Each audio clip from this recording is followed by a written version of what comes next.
Raptors. Vivian Jungles goes at number 11 to Ottawa. The Huddle starts now. I'm Doug Russell on Fox Sports Radio, Wisconsin. Good morning, Wisconsin, and welcome to the Huddle. I'm all for someone huddling if you have something to say. It's time to wake up and talk about the teams you love. Everybody wake now! Everybody wake! With the guys you love. It's just about getting the group together. I need you, you need me today. Let's keep touching each other. Let's make sure we feel each other. Let's make sure we smell each other's breath. Watch us on YouTube, Facebook, and X. You need 15 or 20 huddles to correlate with the number of cameras. Take the cameras off the field, then there'll be no huddles. Now gather around because it's time to huddle up. West left slot, 323 wide stick on one. Ready, Biller, for blitz. If it looks like man coverage, I'll check. I'll go 200 yes. You got to cut and crack. Now cut and crack. Red, right, 18, Bob on one. Ready, cut him and crack. If you look at this play, what we're trying to get is a seal here and a seal here and try to run this play in the alley. We're going to tackle what we got to do. All right? That's all the good boy got to do. Let's go out and kick the tape. From right. 1, 2, 3. Keep doing what you're doing. Sit down now, and make the play. Be right, all the way outside. Wide, left, fake, 396 bag, D-hand, C puck. Is that long enough for you? I want you to be proud of your profession. It's a great profession. Go out there and play this ball game like I know you can play it. With Drew Olson, Mythical, legendary figure. Bill Schmid, Oh, my God. This man's been out all night. and Armen Sarian. This is it. Don't get scared now. Sanchez, we ready? Fox Sports Radio Wisconsin is on the air. Locked and loaded. It's the Thursday edition, the Summerfest edition of the Huddle. Fox Sports Radio Wisconsin, 920 Milwaukee, 1070 Madison, iHeartRadio app worldwide, streaming live Facebook, X, and YouTube. Welcome, 5 o'clock clubbers. We're getting after it. We're on the downslide of the week. We're on Friday Eve, if you will. Well, and it's time to smile on. It's time to smile on. Summer is here. Let's have a damn summer. Let's clear these rain showers out. Let's boost the temperature by about 10, 15 degrees. Let's get after it in a proper fashion. What do you say? I love it. And Drew, we don't have to worry about the nerds. I mean, scientists telling us when summer actually hits. Today's when it officially will start, right? Hey, these are NOAA certified AMS meteorologists. Yes. Right. Yes. Come on. NERDS. But in the midst of it, we appreciate everything that they do, and they help us out a lot. They were giving us some updates last night with a little bit of severe weather around the state, but let's clear all that out. Let's have the first of 3 phenomenal weekends here. Let's go. Let's make this happen. Brewers off to a phenomenal start this season. Best in franchise history. 19 games over 500 with a win last night over the Cleveland Guardians that featured Cooper Pratt's first big league hit. Ooh, a nice bounce back again by Chad Patrick. Seemingly, we always say Chad Patrick bouncing back, but he bounces back with some bulk innings. And even Murph on Monday night or on Tuesday night threw him in there and then said, we got to get everybody coming back off that altitude. Chad Patrick hasn't yet. He will, though. He will. He will. And he did last night in a time that you needed him because, man, Brandon Sproat, that 4th inning problem popped up. And he was beautiful the first time through the order, Drew. Second time, obviously not so much.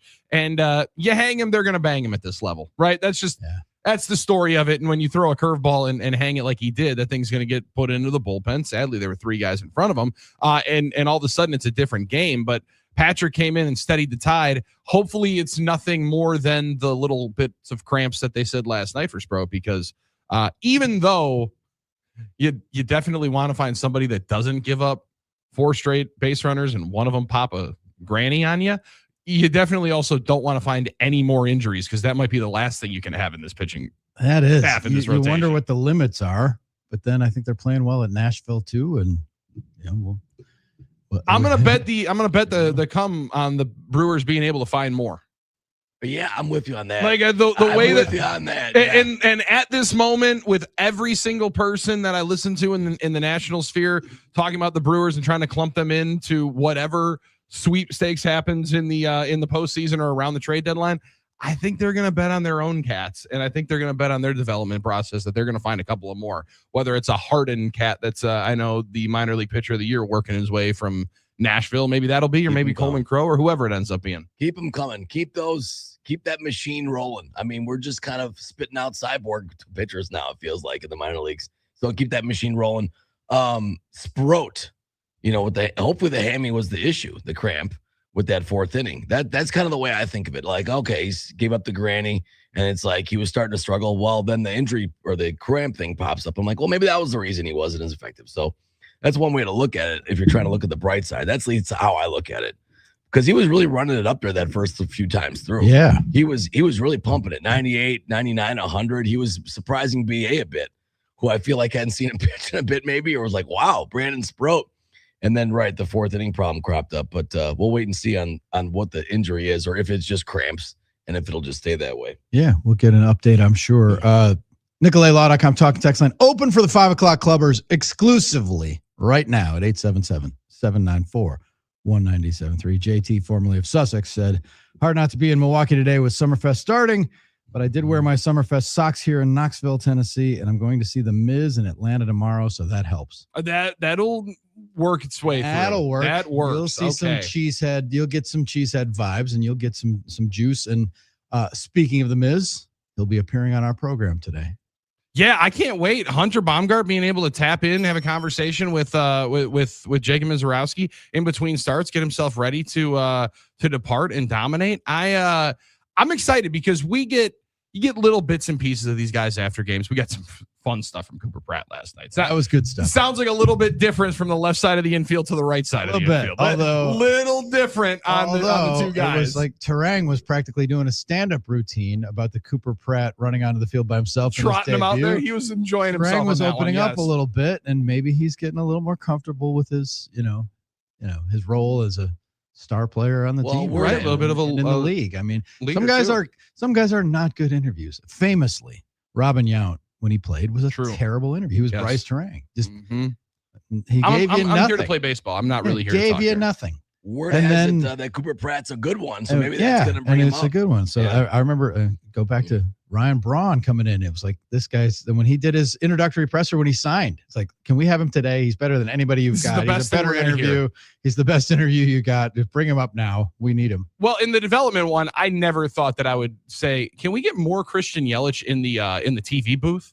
And then 2 years ago when he was out with the back, man, he was phenomenal. And he came here as one of the more reserved guys that I think I'd ever covered in California chill. But calm down, hanging out, laid back. The thing about Yelich is that people, he's just so natural and he's so laid back. He doesn't yell at umpires. He doesn't get real demonstrative and frustrated, but he's a grinder.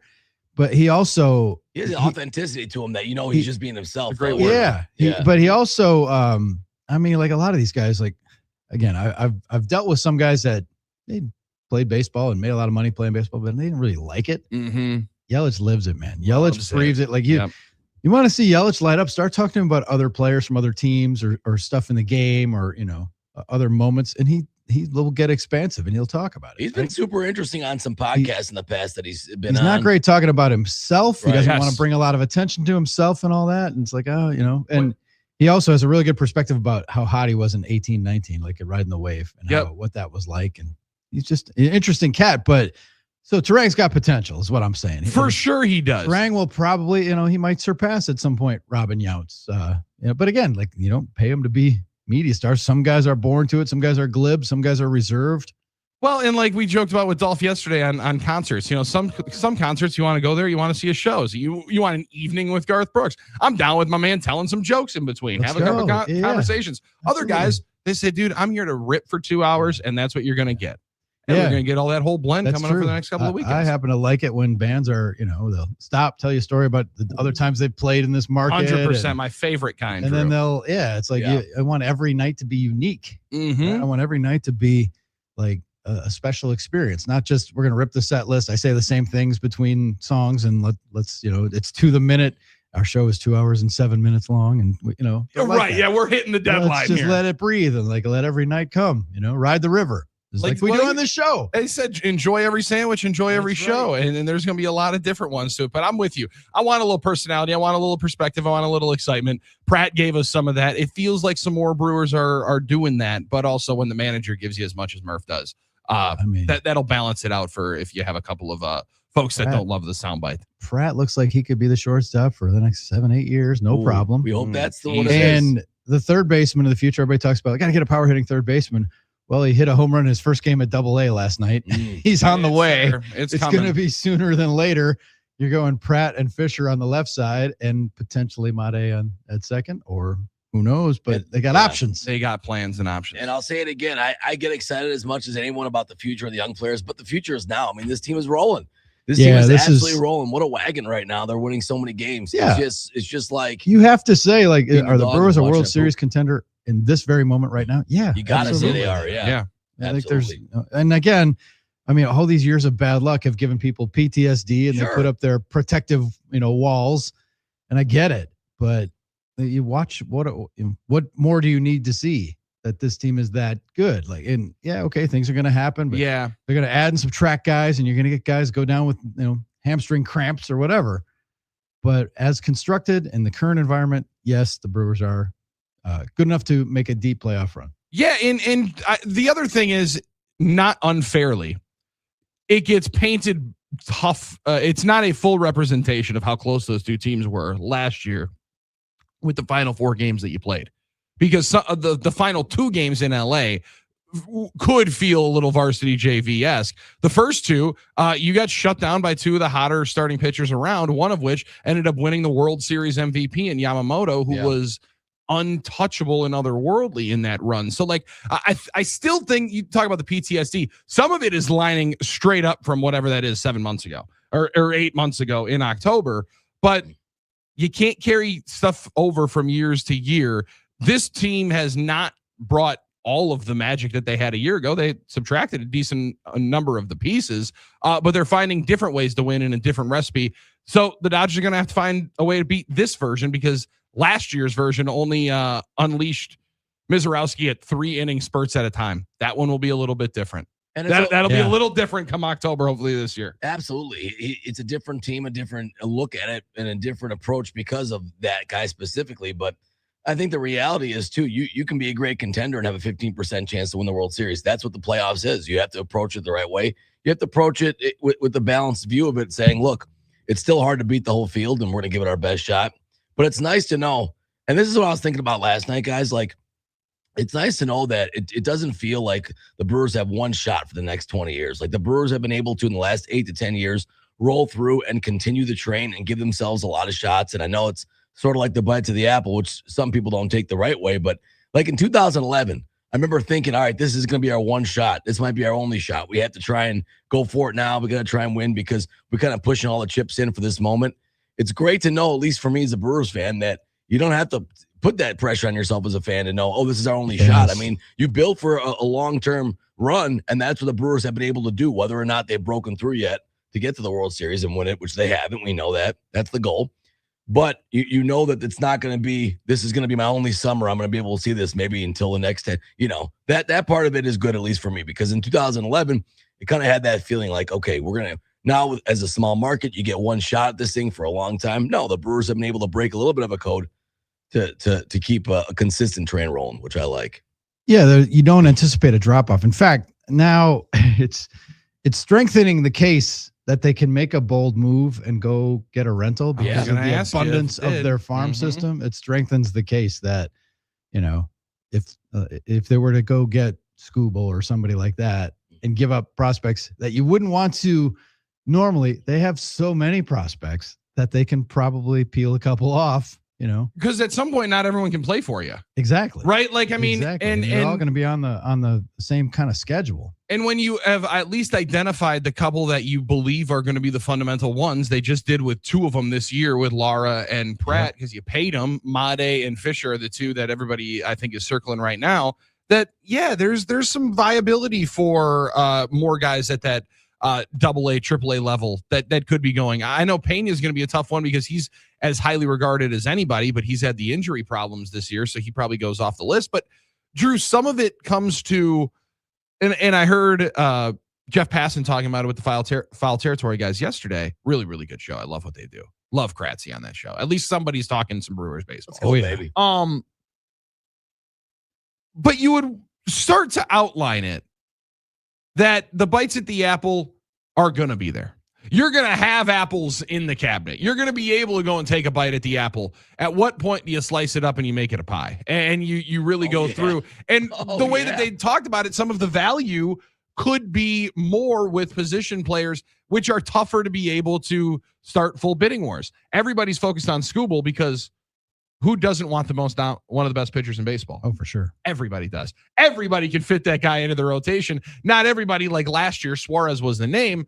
Not everybody can plug this third baseman in and demand and drive up the price. Again, I think if it fits well, the position player spot is the one that makes a lot of sense. They could definitely need some kind of bullpen arm, but that one, I don't know, gets pushed all the way into the middle of the table. It does feel like a year that if you were going to give some reinforcements, some real pop to that guy, that this just feels like such a great year with the impending whatever happens at the end of this thing, and give yourself a shot to win and be the longest reigning World Series champion in 30 years. All right, so let's I like that, Billy. Let's get in the DeLorean. Like that? Yeah. Let's get in the DeLorean. And last year, it was Suarez. Mm-hmm. They got to get him. And people were cautionary tale. Is it? They were bummed. No, he was poor. He was bad down the stretch. He had a really, really good couple of October moments. That's a good point. And that might be. That was why why you would think that you would want him was for the swings in October. True. Right, like so. I think there's a real double-edged sword there. But what he hit $165 down the stretch once he got traded. It was bad. Lack of homers was the big. But also, you can't look at that and say, well, that's the reason to not get somebody. You have to do your own analysis on each decision point, right? I mean, there've been good ones. Yeah, it was. He had ones. Regular season for Seattle 220 plate appearances, 201 official at bats. He did hit 13 homers in that time, 31 RBI, but he hit 189. On base 255, slug 428 with the Seattle Mariners. That's better than I remember, actually. Right, like the bombs equals it out, and it comes to what are you going to end up valuing the absolute most in the stretch run and in the playoffs? Homers and defense, and he didn't necessarily give you a great amount of defense, which I think is also one of the reasons why they're the name that I still loved for the last 3 years, and now that no longer he's a St. Louis Cardinal, maybe you can actually pry him away and. Is Nolan Arenado, because he would give you maybe a bat and real defense over there, but you'd have him for a longer time. I'm fascinated by it. When Fisher, was that his first at bat or just his first game yesterday at AA? Mashes a homer and pimps it with that kind of a bat flip. Yeah, Drew, that's where the future of the hot corner is. But you want to keep the seat warm here because the rest of the guys, I think, at the big league club deserve that opportunity to take a shot at it because they have put themselves in as good a position as anyone to go and try to win this thing. Home runs play in the playoffs. Suarez hit one in the LDS against Detroit, which they won. Mm-hmm. But he also hit 0.95 in that series. He was 2 for 21 with a homer. He was a double-edged sword. He was and then in the LCS against Toronto, he upped it. He hit 308 with 2 homers and 7 RBI. So that was a more representative series. He was 8 for 26. Much better. Well, and we do this now. So we've done this, and the more we do this thing, the more it's like, we recognize how important homers are in the playoffs. Well, yeah, and true. Where's Suarez now? I believe he's back in Cincinnati now. Yeah.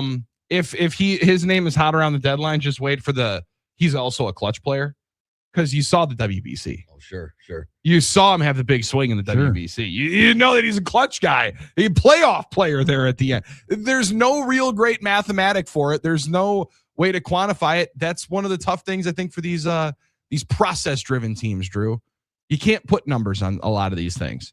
You can put a number on how great of a chance you have to win the World Series, but the juice in the orange and in that clubhouse, you only understand it until you ring the thing out and you go all the way. And let's see if we can do it. That's right. Suarez really not having a great year, by the way, at Cincinnati. 651 OPS. No, look, the second half might be his half this year. It might be the reverse of last year.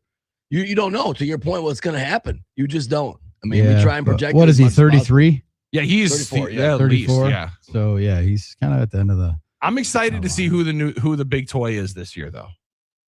Who's the big target? Because is it just gonna be Skubal? Because that's what everybody's talking about right now, Drew. And I don't know, an 8-game winning streak from the Tigers, and he might be traded to the Detroit Tigers at the deadline. It's always like not who's the best available, but it's like who's the best player, but it's who's the best available. It's like when the first top 14 girls already got asked to prom, and you got number 15 left, but she's number 1 because it's scarcity. So- It's the scarcity factor. Number 1 in your heart. But Here's the thing, though. Look, Look, Tarek Skupel's available. a you team, know? and part of it is the expanded playoffs, though. But a team like the Astros, you think they might be sellers? They currently sit 35-41. There are 3 teams ahead of them in the AL West, but they're only 3.5 out. Only That's the 3.5 out. So dude. it's like there's no need to sell. Yep. Because the Mariners are leading that division, and they're only 38-37. All these American League teams that aren't So- even 500 can be in the Exactly. So everybody's in the mix. So that puts a chilling effect on the trade. Yeah, market, and so. luckily, and that's why again they pushed it back a little bit. I think it's August 3rd this year. That's why I still would go back to the good old days. Yeah, the Non-waiver trade deadline and the waiver trade deadline. Yeah, that was pretty sweet. You could still get guys. And, Get some more sweet action right there towards the right end. before Drew. right before the end. And as long as they're on your team September 1st, they're eligible for Bring the playoffs. them in for the There you go. playoffs. Yeah.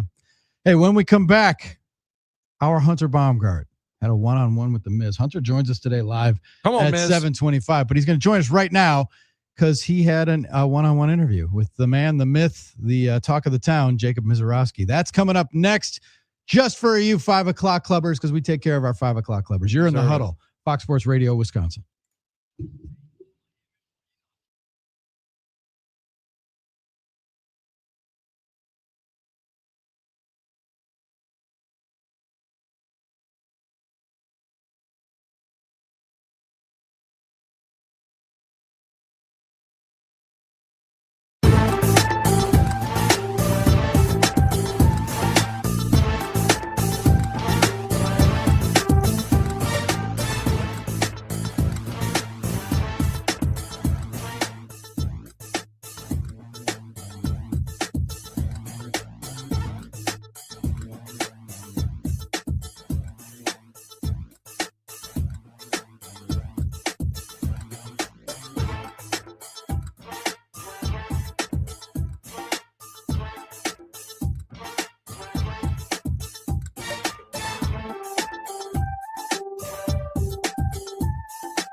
Expectations on the bat as he shoots one through, and there it is, his first hit in the big leagues, and it comes in his second game. And the fans here at American Family Field stand and cheer.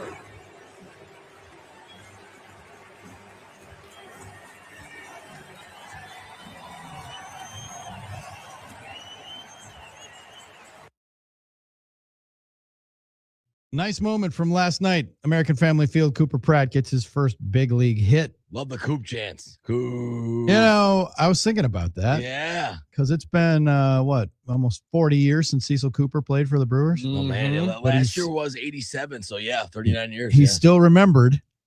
And maybe that's a cool thing that they're bringing back Coop. He's the next cool. Coop. I think it is cool.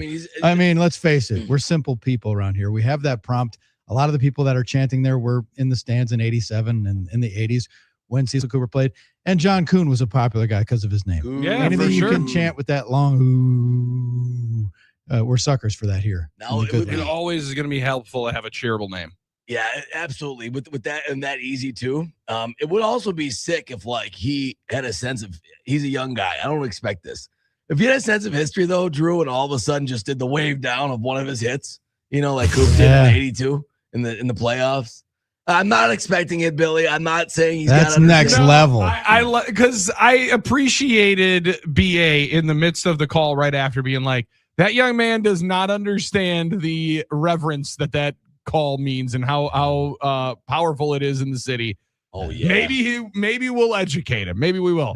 But next week we'll let him float on the moon here for Cecil Cooper was a great Brewer, and if he played today, he'd get another look for a Hall of Fame because he was definitely 2,100 hits. He hit 298 for his career. He was like consistent, a consistent fielder. Like if people looked at WAR and stuff like that. I was going to say, would WAR help him out a lot? It was more about counting stats back then. Do you get to 3,000 hits? Well, then you're not a Hall of Fame. Well, which he's 500 home runs? He still had good numbers, but you're right. For Hall of Fame back then. I mean, and a lot of it was he played first base. So there's a lot of good first basemen back then. Oh, yeah. So it was a lot of factors involved. But yeah. Yeah. But he was knocking on the door. I'm not saying it's an egregious thing that he didn't get in, like the Ted Simmons one. Yeah, I mean, 3 times he was top 5 in MVP ballot. Yeah, he was in the mix, 298 lifetime average, not too shabby at all. So yeah, so he is, and it's tough because I'm not saying that he got shafted, but he's one of the notable, like, really good players who's not in and didn't get a lot of didn't get a lot of pub. It was kind of Hall of Very Good from the moment they deemed it to him.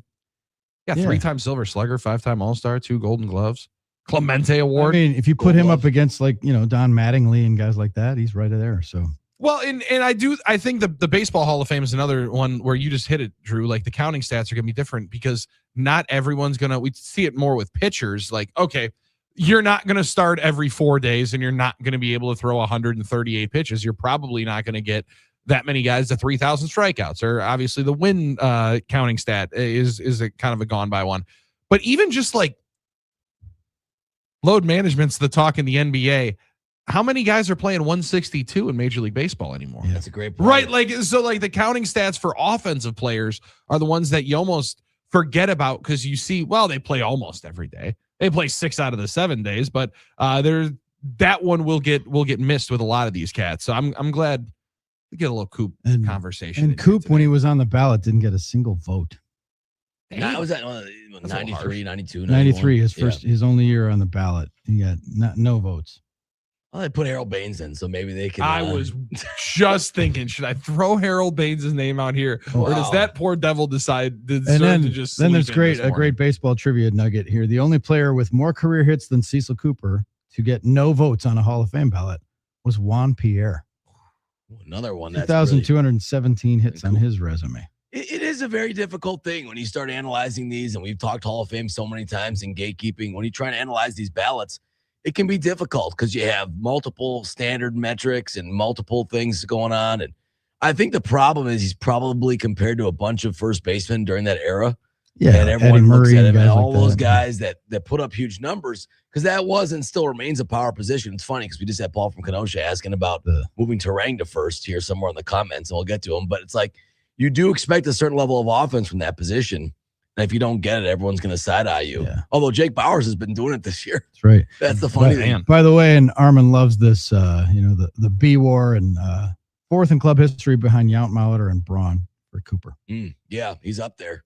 And then I think Higuera's next. Yelich is kind of running some of those guys down as the years go on. He's getting higher and higher in Brewers WAR all time. So he's going to be. Yeah. And Cirillo's always been up there. People forget about the icon. So good to see that always. But yeah, absolutely. Just to hear Bob Betts one more time say, "Cecil Cooper, Cooper Pratt." You know, I love that. I like that. Cooper's second hit last night was also more like an RBI, and like it was more of a clean knock. You know, the first one was great, but it was also like a cue ball kind of shot, which was totally fine. But then Cooper's like, all right, let me get a real one now, and smacked it to right. Just beautiful opposite field stuff like that, you know. And the uncles and the dads love seeing that, right, Billy? Take it to the opposite field, baby. Opposite field. You see what he did? Let me rewind that. You see what he did, son? He threw the ball the whole time. He didn't try to overswing and pull it. He just stayed right with the ball. That's what you got to do. That's a ball player, right? Nice level swing. Yeah. Make sure that's level. You don't want to drop that back shoulder. I also I enjoyed being able to see the moment that he was able to get over there at first base, but then also know instantly, hey man, hey, lock in, brother. All right, you're gonna be up here for a while. We paid you $50 million. So soak in the moment for 3 seconds, and then let's get out of here. Yeah, why don't you get rolling here? Why don't you get moving? Now go get a bag. Go score that. Get that first stolen base out of the way. Let's knock all the first out of the way. Like let's all get it. Like this week, let's knock all the first. Like hit your first homer, do it all. They gave him the mulligan on the first error in game number 1. Right. I saw a Twitter account last night put out all the different things that Cooper Pratt did last night. Said nice debut. Yeah, I like that. Just throw this one in there and maybe just re-sew that little debut patch on for last night. There you go. I like it. Any better feeling than, get your first hit, you're round and you come back and your first base coach is waving for the ball. Like, that's just got to be the best feeling, Good job. I think Spencer Allen, right, for the Brewers. Save that ball. Yeah. So, all right, Armen, how long is the Miz interview? Do we have time to spin through it now? Should we take a break first? So I think we're getting Miz actually tomorrow. We are. Am I wrong? Yeah, because Hunter's got that's right for tonight for his show. And let's listen to Hunter Baumgart's recap of last evening's Brewers game. Because Miz is tomorrow. That's right. Hunter's having it on his show today, right, which is work on it. Yeah. Milwaukee's baseball tonight, which today could be a 6 o'clock special. Show. Right? Yeah, it'll be a post-game show, basically. He'll be talking about, the game, and he'll cover that, but he also has the interview in the can with Miz. So we'll let Hunter break that, scoop on his story, on his show. Open the gift himself first. Yes. Right? Well, then let's spin through Hunter's recap of the Brewers' victory last night over the Guardians. Take it away, Hunter. The Brewers take another series. They beat the Guardians last night 9-4. They'll go for the sweep coming up today. Christian Yelich, a leadoff home run, and that kind of set the tone for the game. Guardians did get a grand slam, but the Brewers pulled away. Jackson Churio with another home run. He has 9 home runs in his last 17 games. Then, of course, Cooper Pratt, right? His first hit, his first run, his first RBI, his first stolen base, all happened in his second game of his career. He told us that, hey, the big leagues is a little different than AAA. Yeah, it's a whole lot different than minor league baseball. That's for sure. I could care less. Like, obviously, I want to do everything to help the team, but like in the minor leagues, you want to get a hit really bad. Like, I just want to, if I can do anything to help. It's like the playoff baseball almost in the minor league. Like, you don't care as long as you win. You do care, but you know what I mean. And Brewers manager Pat Murphy shared his thoughts on the night of first for Pratt. Yeah, I mean, he had 2 great at-bats where he stayed in the zone and didn't try to do too much. He'll tell you, it was predicted by some great Swami that his first hit would be between the 3-4 hole. That was a prediction that was told to him by the Swami. And then it came true, and he started to realize, hey, you know what, I don't have to do too much. So really proud of him, really proud of him. So the Brewers are 19 games over 500 for the first time this season at 45-26. They're a Major League best 32-13 since April 26th. Absolutely on a roll, and they'll go for the sweep with Shane Drowan on the mound at 110 coming up this afternoon. I'll join you guys to talk more about the Crew at 7:25, and then Milwaukee baseball tonight from 6 to 7 this evening. you'll hear my one-on-one interview with Jacob Mizorowski. Yes, the ace of the staff. I sat down with him yesterday. Really fun conversation. Can't wait to share that with you tonight between 6 and 7 on Milwaukee Baseball Tonight on Fox Sports 920 in Milwaukee, and of course our social channels as well. This report brought to you by Import Minded, your trusted choice for exceptional vehicle care on South 27th, just north of 894. Back to you guys. Well done, Hunter Baumgardt. Beautiful, beautiful work. The Swami's got me laughing. Yeah, I like there's nothing better than being able to call back one of your victories. And I like that Murph wanted everybody to know, hey, there's somebody that kind of knows some stuff in this dugout. I guess somebody in here is kind of smart. Somebody in here kind of knows what we're talking about. Kind of, sort of. I love it. You gotta love that humor, and you gotta love, like, if your first major league manager is a guy like Murph, what a blessing that must be for a young player. And to say something like, I'm really proud of him, boy, that's got to lift the spirits. You just like that. And I like how Cooper was, being honest and vulnerable, but then again kept catching himself like, oh, should I say this? Should I not? Like, kept correcting himself. It was kind of fun to see him, to see the way he was talking to the reporters, but a little revealing there, saying, you know what? I don't have any level to try and reach anymore in terms of impressing somebody. Like, I don't have to worry about, like, catching the eye of a scout or trying to make sure my numbers look good. I just have to help my team win now. Now I've made it to the big leagues. Now it's all about the team. It's kind of interesting to get into the mentality and to get inside the mind of a guy, a young player like that when he says something like that. Yeah, I mean, he's an interesting cat. How about that? I mean, experiencing everything at the big league level, dude. We got more of that audio from Pratt as well. I do like you know what I mean. I kind of didn't know what exactly he meant. You know what I mean? But that's one of those where you understand when somebody says the phrase, this conversation's over. Just like when somebody says, hey, with all due respect, I'm about to say the most disrespectful thing you've ever heard to your face in your life. Right? Like that is a set the stage. You know what I mean? Sure. I'm not going to explain it again because I know that I messed up my words, but you know what I mean. So let's just move on and go to the next one. All right. From the 920 877-794-1973, NicolayLaw.com talk text line. If I was playing GM, I would go for a third baseman with power and another high leverage bullpen arm. I have no idea who. That's just what I think would help this team go all in and make a run. I love Jason saying that there. Like, third baseman with power might be sitting at Double-A Biloxi. We saw him in the World Baseball Classic, unfazed and raking. Now I'm glad you say it, Drew, because you're the baseball guy. There's something to everybody. Well, you can't bring him up after us until he's got 1,500 minor league at bats. Yeah. You got to get to 1,000. You got to be able to see. I don't know, man. When the guy's hitting like that, and he did see the big league pitching there. I'm watching as much College World Series as I ever have before.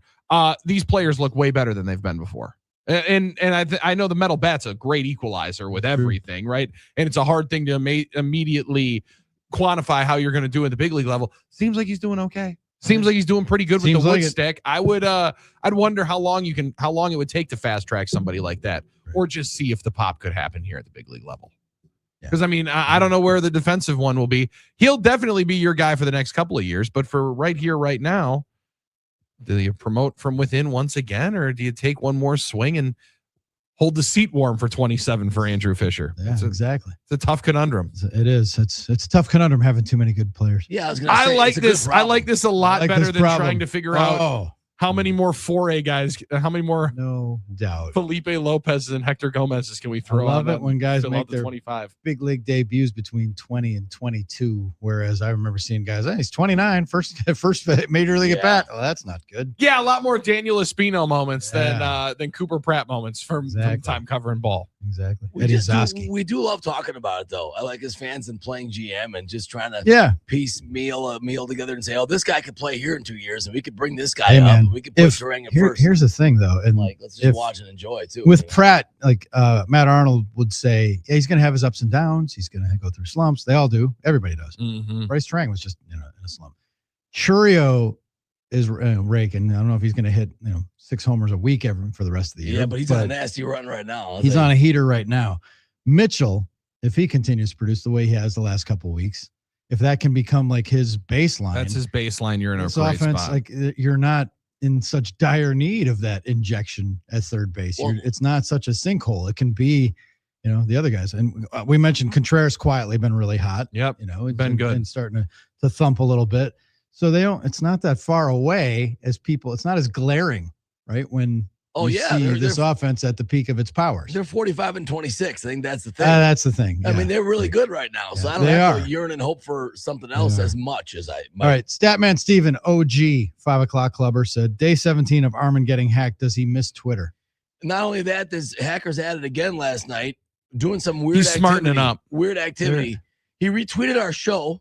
I saw that podcast, which was weird. Which is nice. I will admit, I gave thought to unfollowing the Armen Sarian account. Sure, maybe everybody could. Understandable. Everybody put it out. We should put it out from the station. Yes. Like, everybody unfollow Armen so this guy dumps the account. Or at least start it back. It's like steal my identity, and then you get all of the creditors coming after you because I got all my unpaid bills. Where's your debt? Or at least start trolling this guy. Let him know we know you're not Armen, but then again, he'll just block you.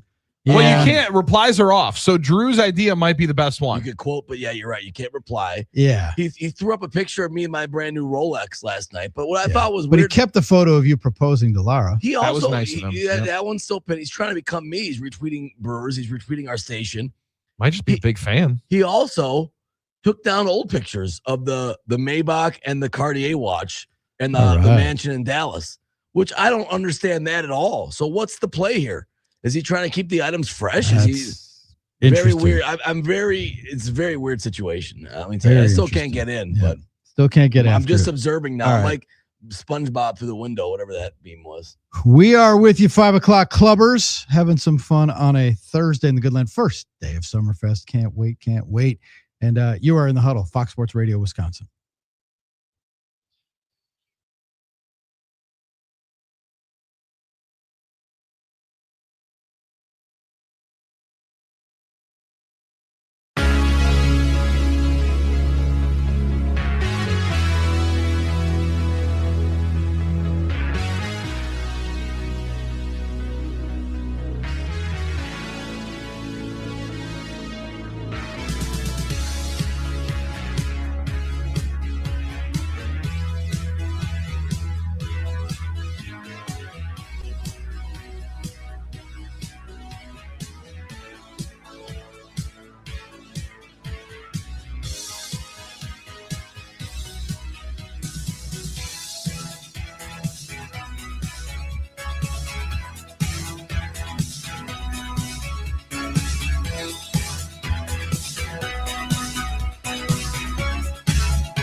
Drew, Billy, and Armen bringing it to you on a Thursday in the good land. 877-794-1973 gets you to the NicoletLaw.com talking text line. 5 o'clock clubbers. We welcome you for getting up early with us. Insomniacs, early risers, sociopaths outside of the health club when they wait to open those doors. Well, you're ready to swing it open now. The club is open. We've been talking about Cooper Pratt. He was a star on the diamond last night, a star at his locker. Gonna be with more of this, Drew. Your huddled masses of beat guys, they just want interesting, pithy quotes. And it's like, good. Especially like good days, bad days. Everybody has good days, bad days.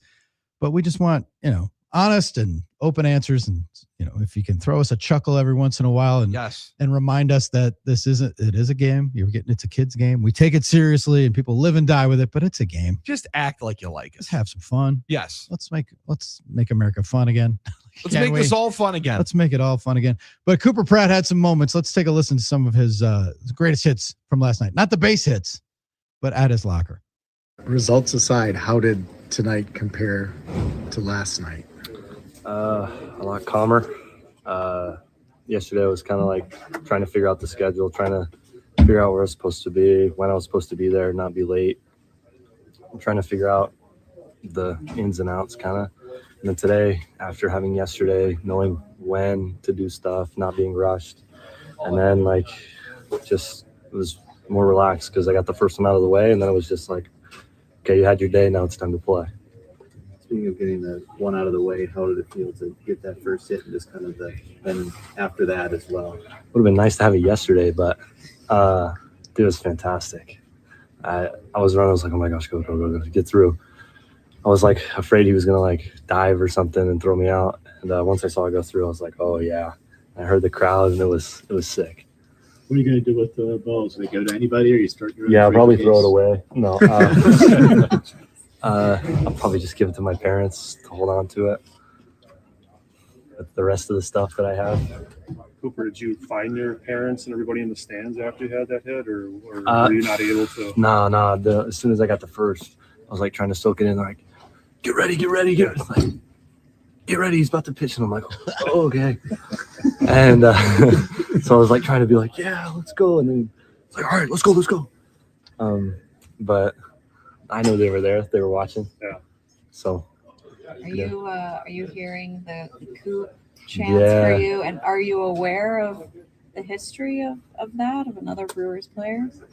I mean, Coop Cecil. Yeah. Yeah. I think there was an maybe not. Yeah, but no, it sounds cool. You're hearing it. Yeah, it almost sounded like a boo. And I was like, dang, been here one game. And no, I was like, oh, it's Coop. So I mean, I like it. Seems like you got tested on the bases pretty quickly there too. Once you got to second, the line drive to the left side that you scored on. Yeah. Have a read on that one? I knew once he hit it. I knew once he hit it, it was over his head. Okay. So I just freaking ran as hard as I could. Made a bad throw. I was safe. You can tell, Cooper, you're really having fun. Is this everything you dreamed of? Yeah, it's a whole lot different than minor league baseball. That's for sure. I could care less. Obviously, I want to do everything to help the team, but in the minor leagues, you want to get a hit really bad. I just want to if I can do anything to help. It's like the playoff baseball almost in the minor league. You don't care as long as you win. You do care, but you know what I mean.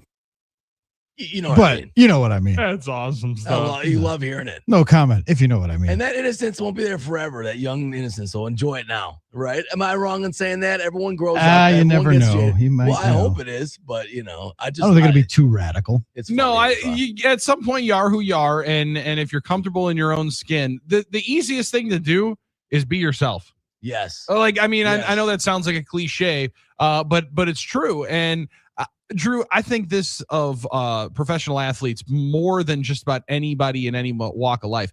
They're the best at being able to spot fakeness and phoniness.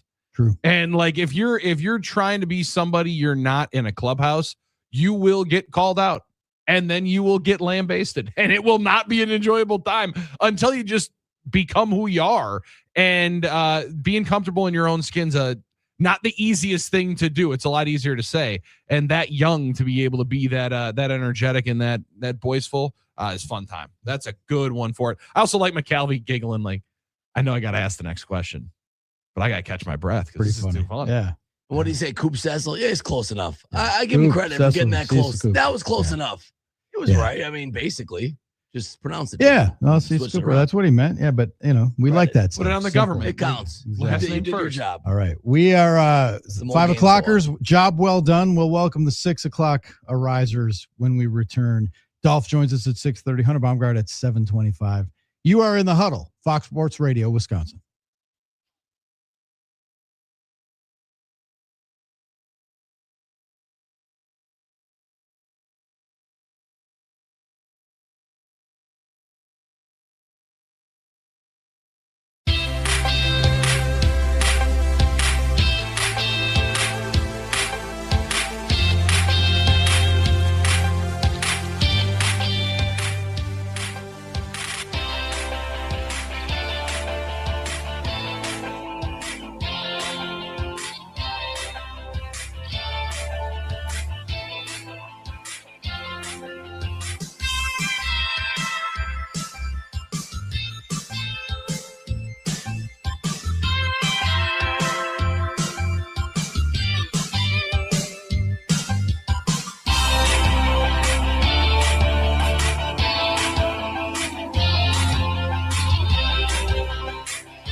I'm Doug Russell. The Brewers may not have the payroll the Dodgers do, but right now no one can touch this team in terms of young talent. Dancing at second base.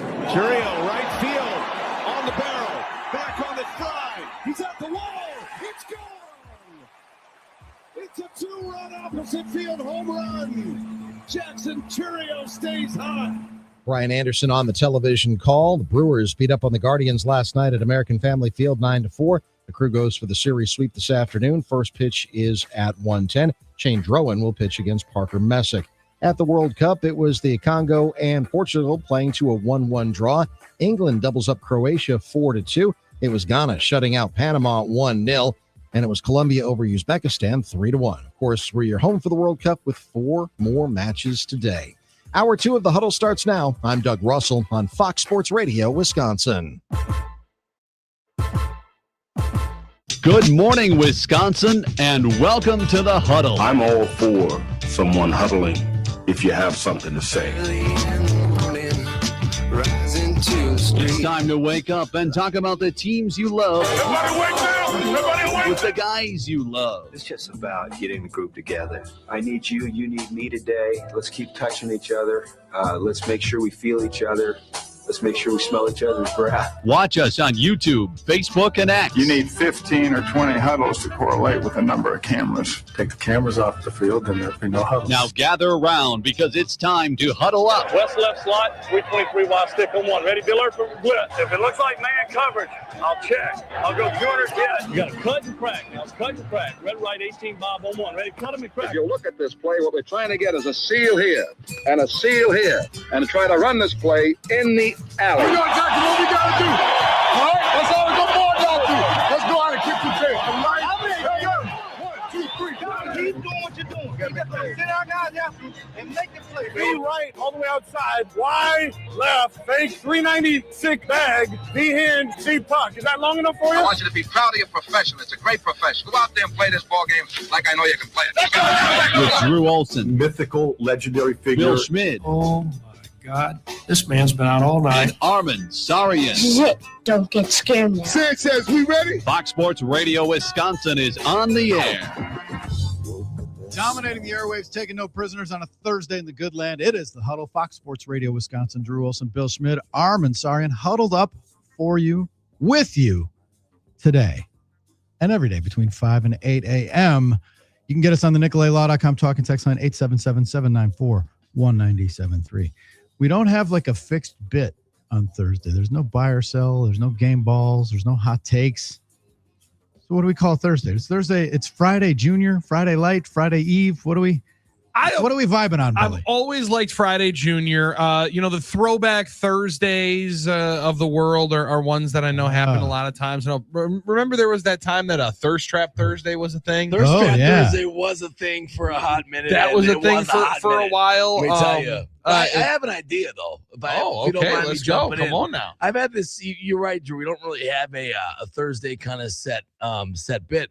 And I was kind of thinking about this because I always reconsider or have a second round of circling back in my mind about things that we've already talked about during the week, during that makes one of us. Buyers, during exactly. I don't revisit things and games and kicks and like when you go back and watch the film is what you're saying? Okay. So what about thought about it Thursday? Because I always something and I'm like, I thought about it and I was thinking about it. Oh, we thought about it. I was kind of, what about thought about it Thursday? Is that too much, too long? I don't know. Just throwing it out there or throwing it out there. Thought about it Thursday. So just throwing it out How about there. shower thought Thursday? Come on, let's grab something from Reddit. Let's go. Just throwing it out there. I like that. It's not okay. bad, but I'm looking for the alliteration. Armen, it's not the worst idea ever. I'll take that. It's not the worst idea ever. Yes. Definitely not the best. I like it. Yeah. If I was gonna put it in a race, it's gonna finish probably 20th out of 40. But I'm not gonna say put that in the drawer, in the idea drawer, and light it on fire. No, I think there's something to it because a lot of times you want to call back to things. I've often said this, Drew. I wish I was witty, right? Because I think of good lines that I'd be able to say in an interaction about 3 minutes after. Well, you have moments. That's the jerk store. Right. Jerk store. Like if I'd be able to throw something better out, then I'd be a lot funnier. I'd be a lot smarter. I'd be a lot better at this. So I understand where you're going with it. The throwing it out there Thursday feels a lot like hot take hump day, which comes right on the heels of it. I think we need more time to be able to breathe, a little separation for more hot takes to become natural. Otherwise, you're just throwing out here, like the NBA Finals trophy is a participation trophy. Right. We don't want to do that. There'd be no real show that would say some stuff like that. That's why I thought about it Thursday, because it engenders the discussion a little bit more. But hey, also the TH, it's alliterative. Thought about it Thursday. Yeah, we love alliteration. We understood the alliteration part. Oh, yeah. Fair enough. You didn't have to explain that it had alliteration. So if I explained it further, maybe that was the key. Is that how you thought of most of your jokes too when you were younger? What, thought about it Thursday? No, if I explained it better, then it would hit a little bit more. Yeah, I'm always convinced that if you didn't laugh, it's only because you didn't understand it, not because the joke's not good. Oh yeah. You must not have understood what I was talking about. Let me explain it for you. I wanted to thank. There have been a lot of comments rolling in since we opened at 5 from a lot of listeners. We got them on the obviously on the NicoletLaw.com talk and text line, and here on YouTube, Facebook, and stream. Brewer Mike checking in. Good morning. Do the Brewers get Willie back? There's something people have thrown out. Pretty interesting. Cooper and Coop will eventually meet. Wait. Yeah, like we can't breeze by that. We can't go by 2 days that into the Cooper Pratt regime, and you want Willie Adames back. We can't go back. Short. We can't back. And that's why the Brewers get Willie Adames back so they can pay him what's left of his $180 million contract that they declined to give him in the first place because Cooper Pratt was on the horizon. And you made the right decision. Your logic is flawed there. I mean, who is? I like Willie Adames as a person, wonderful guy. Wish him the best. But the idea that you want him back on the Brewers right now at that cost, that's the tough thing, Drew. Folly. What I love, what planet are you on? Would I love to see 30 homers at shortstop? Sure. Not for that price tag, especially when you did it exactly to a T. Generally speaking, you'd ship that guy off, but you were too good. So you stayed, you competed. You didn't perform again in the playoffs, which once again has happened a couple of different times. And then he cashed in on a career year. That's how this rolls. That's how this goes. And you got arguably the best ball out of Willie. He's putting up some numbers in a tougher place to hit for sure. Definitely tougher place to hit. Tougher division. No, so there's no reason to bring him back, obviously. Not a tougher division. I mean, tougher division for ballparks. Like when you're going to Dodger Stadium and you're hitting 81 times at Arizona's no chore. In San Francisco. Yeah, the ball jumps a little in Arizona. Dodger Stadium at night, tough to hit homers there. And then you get Coors, but come on, it's like pining for Willie. Now, do you think he gets traded? I don't think that money. I don't know how. I mean, who's going to take? That's a tough one. Like there's a lot of cash involved. Most good teams already have shortstop covered because it's kind of an important position. It's kind of one of the most important ones. Yeah. And now the Brewers have it covered for the next 8 years. I've always thought he'd make sense with the Yankees. They have somewhat of a hole there. Volpe's been kind of bad, but again, you don't know what the money is going to be in the sport in a couple of years. If you're pining for a former Brewer and you said Freddie Peralta. Now Freddie Peralta would be the ultimate rental, right? Because he's going into free agency. If you brought him back, you could get him for not a lot. There was rumors that the Cubs were going to trade for him. I think they'll definitely be in the conversation for him. Yes. Also a rental of a guy you already know what you're going to get. You love the movie already, so you know you're going to enjoy your night. You know you're going to get what you get from Freddie. He is already a fan favorite, but you're right, Billy. His services. Freddie rolls in. He would be plug and play and just roll right in and know everything and know the ballpark. And I think that one makes the most sense to me. And yesterday, Jeff Passan put out his 100 players that could be moved at the trade deadline and added in all the different teams that could be mentioned for him. Willie Adames, I think, was 8th or 9th. He was in the top 10 of guys, or Freddie Peralta was in that top 10 of guys that was going to be moved. And there's too high of a likelihood that he does. And if you're going to put the Brewers in the Tarek Skubal conversation, I would think they'd be much more into the Freddie Peralta absolutely, because you can get him for not much. A lot less. A low prospect would probably get you Freddie Peralta, because I don't think he's going to sign back with the Mets, although he could, and the Mets could get him now, get an asset or two, and they wouldn't be the first team to sign do him that. back. Yeah, no, they wouldn't be the first team to do that. By the way, we mentioned where the Brewers are. The Mets are 33-41. 13.5 behind Atlanta, and presently 5.5 out of the wild card race. They're in last place in the East. So that's a tough one to pull back out of. Be careful what you wish for when it comes to your team spending a lot of money, because that doesn't guarantee success. Yeah, sure, the Dodgers spend more money than anybody, and they've been successful. The Mets are second, and they're awful. Mm-hmm. And it's not like just the players that they spend money on are bad. Lindor pretty good. Soto's still pretty good. And everything they've done around the margins just doesn't work out. How about maybe for your last great move? Your last move as Mets GM, David Stern, send Freddie Peralta out home. Send him home. I'd like that deal. Come on. Because, if you think there are people with the pitchforks out down on the north side for counsel, that Mets fandom despises themselves, David Stearns. Right, they're now. all over. And the Mets. I mean, I haven't seen a Frank the Tank video in a while. Is he like in the hospital or something because of the way they've been playing? He's too in on the Knicks right now. Because I suppose I think too drunk on the Knicks. He'll wake up and next week. He's going to be at the parade. Yep. But the Mets now, and you can say, well, and I just said about teams that are close to 500, or you're still in the wild, like Detroit, still in the wild card race. To me, like Detroit's still in it.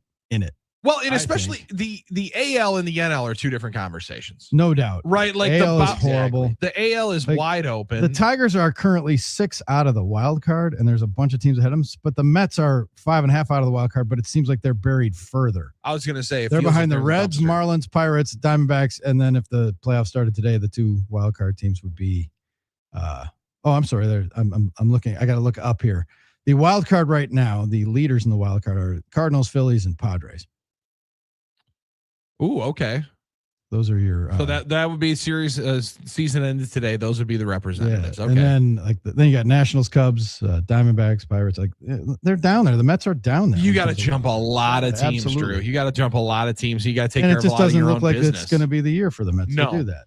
And they've also been rather practical in those times, right? Like I think they signed Scherzer and Verlander in an offseason and then traded both of them, right? Like because they're all right, never mind, not working. Let's ship them off. Let's try to get something back for them. You would anticipate that would be. It's also watched a little bit more of the Cubs and Rockies game on the second screen last night than I'd care to admit, as I was bouncing around through a bunch of different games on the MLB package. That Rockies team is not nearly as bad as their record would indicate. And if they played in the American League, who knows where they would be, because there's so many teams that feel like bottom feeders in the AL, and it could be right there for the taking. You mentioned the Astros earlier, a team that's actually got winning pedigree. I think they absolutely still believe that they can be winning this thing. It's a lot easier to forecast that when you're jumping a bunch of teams that are rather unproven. Here, you'd be jumping a bunch of teams that are also trying to win it. Only 5 teams in the American League are 500 or higher, and one of them are the Mariners, who lead the West at 38 and 37. Yeah, game over. Yeah. Yep. So really not that good. So if Brandon Woodruff comes back, or when, and let's say he can give you 5-6 innings a clip, is that like getting a trade? Isn't that a pretty solid veteran guy? Like, isn't that a guy who you can kind of pencil in? Well, it's a great dedeadline move. He's your game 3 starter. Yeah, and well, as long as he can make it there. They're right, and I hate to put the caveat in there because that's gonna be the caveat with anybody you trade for. But Woody, I think it's even harder to prognosticate that he's gonna be a part of it because of what's happened later into the years. But I like starting pitching. Everybody can use starting pitching. This team in particular, I think their arm that's needed is as good as they've been is again in the bullpen. They've been they need one stretching or two arms. it so much back there, Drew, and they've been missing some kind of leverage arm that Koenig was a year ago. I think you desperately need it to be one of those guys that you can plug into the back end of the bullpen and take a little bit of stress off of that rubber arm of Aaron Ashby, because Lord knows he's going to start probably 2 games in the playoffs too. Yeah, eventually he's not going to be able to pitch every inning for you. You're right, Billy. He will open. The one thing is when it gets to playoff time, the idea of starters and relievers gets a little bit more muddled, and guys will pitch wherever they need to. At least the Brewers have shown they'll put guys wherever they need to get outs. I mean, it was Chad Patrick all around last year. Freddie Peralta's pitching the 8th inning before in big playoff games. We know that Mets game. So you get a guy like Freddie, it doesn't mean he has to only be a starter. I mean, if you think he can give you 2 innings here, 3 innings here, anytime, anywhere. And when it comes to playoff time, the Brewers would do that. So just pitching in general, it's not bad to have enough of it, enough of what you can rely on. There's one other thing about Freddie. Well, and that was one thing why Freddie wasn't on the watch list, because he did pitch in those other rules, if I'm not mistaken, right? He did anything that Brewers asked him to do, and I always appreciated that. That's right. Because certain guys wouldn't do that. Certain guys weren't 39. Certain guys wouldn't, yeah. That rhyme with Corbin Burns. Now, the other thing about Freddie that I think about why it'd be cool to bring him back. Let's say this is the year the Brewers break through. Let's say of all the years we've fought and we've knocked at that door, we finally blow it down, and this is the year we go all the way and get a ring. Wouldn't it be right to have Freddie on that team? Wouldn't it be right to have Freddie Peralta part of it, who's toiled with the Brewers, given us so much all those years? Part of me is like, that's not a reason to make a move, but in the back of my mind, boy, wouldn't that be nice if he ended up being part of a team that finally did break through? I don't know. I think the storyline writes itself, but I always go into the playoffs, no matter what happened in the past, thinking and believing my team's going to do it until we get knocked off the horse. Now I'm going to do it this year again. There's no different. And if this is the year, it'd be cool if Freddie was on it. This is the year that Lucy doesn't pull the football away. Yeah, this is the one time. Yeah. Well, but that's the thing. You mentioned it with the Brewers. Look at their lineup and think of yourself. What's the Brewers lineup today? What will it look like in October? And what will it look like in 2028 and 2029? They're going to be good. Yeah, like they have a pipeline of guys. They're going to be good. They're set up to be good now and into the next couple of years. And the cost certainty now, I think there's a bigger worry that there won't be a season next year than there is that the Brewers won't be good next year. Correct. Yes. And that's to me is like, it's pretty gravy. And that part of it, Drew, wouldn't that, and again, maybe I'm wrong here. I think that would push teams to then go a little bit harder at this one with the uncertainty for a year from now. I'm not sure if that's, I don't know if you can let that cloud it or not. I think you still got to be true to your, okay, let's assume we're going to play. Assume we're going to play games. I'm not like, well, going all, and again, I hate that. All in, what does that mean? Like the Brewers are all in. It's like the definition of pornography. You know it when you see it, but like, it's the philosophical thing. Okay, so we love the idea of Scooble. You love the idea of Scooble if it means you give up Made and Lara. I don't know if I like it that much, right? No, and if it's a Braylon Payne or somebody like that, okay, it's a promising a lower level guy that I guess that's the beauty of having a great farm system. Is at the top of the farm system, I want those guys. I want young, cheap guys. Jesus Monday, we've talked too much about. Now he feels like he's on the team because the Pratt, Andrew Fisher's getting to that the point. The Pratt too. and Churio deals. I mean, maybe and Lara, maybe they give you the flexibility to extend a Terang or a Churio because Christian Yelich is on his last big contract, right? For sure. Right. So when Christian Yelich exits the stage and opens up a $20 million slot, who slides into it? Yep. Would it be Contreras? Would it be Terang? Would it be a free agent that they go get that if they needed if Miz got hurt and they needed another starter? Sure, they needed another arm. Well, and they've shown, Drew, I think they have one spot for a $20 million guy too. Right? Because like it was Reese Hoskins that was our big, what was he making? 17? Like he was kind of close. Now Woody, it's the 22. Yeah.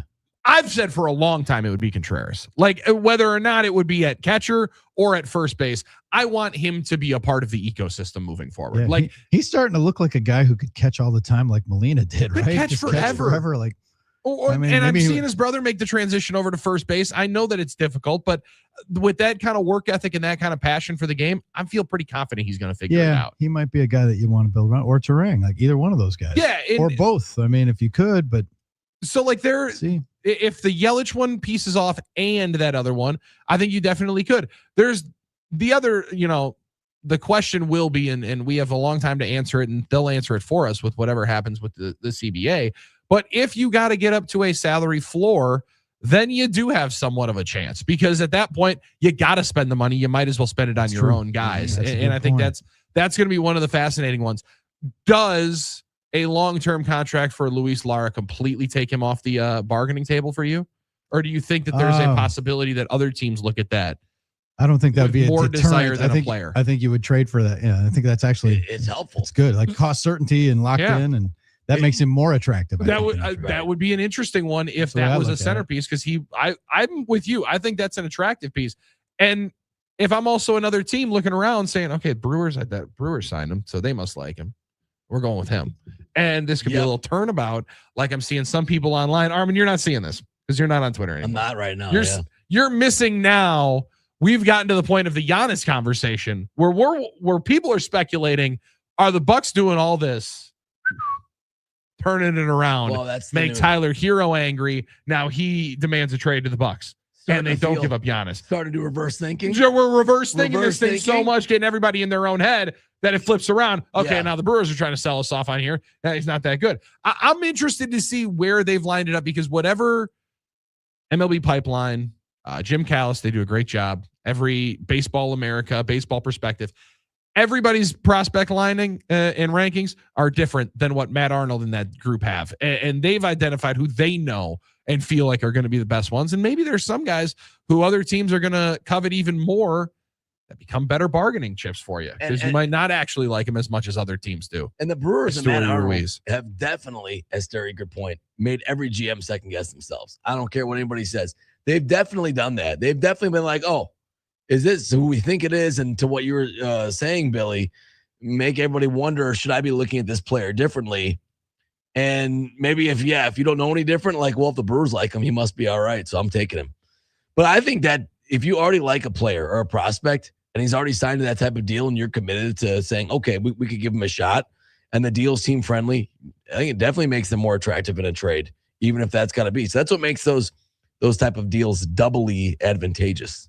Like that. Ooh, I like that one. 877-794-1973. When we come back, we've reached halftime of the Thursday edition of the program. Scott Dolphin will pop in. He's off tomorrow. Veteran move. Smart man. Veteran move. Maybe he had something he thought about for Thursday. The barrister on the talking text line, 877-794-1973, Nicolay Law. He's like, how about Take Back Thursday, where you take back a freezing cold take of your own? I like that.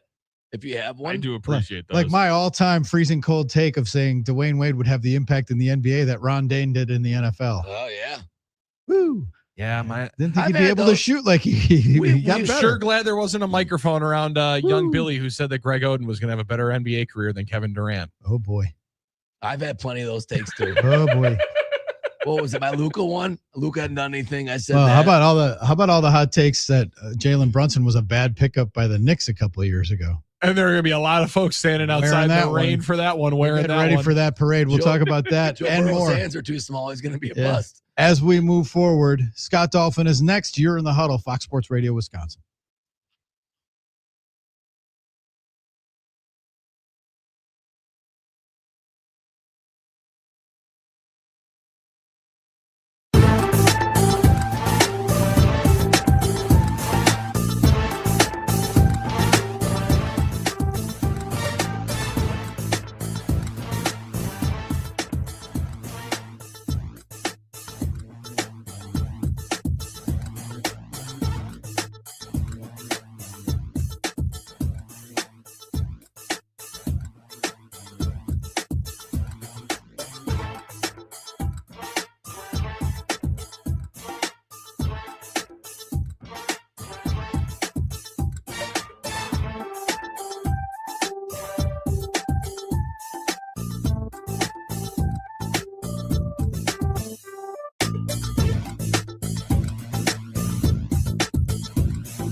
First day of Summerfest. Let's have a damn summer. It's halftime of the Thursday edition of the Huddle. We welcome Scott Dolphin from the country station on the Hull, FM 106.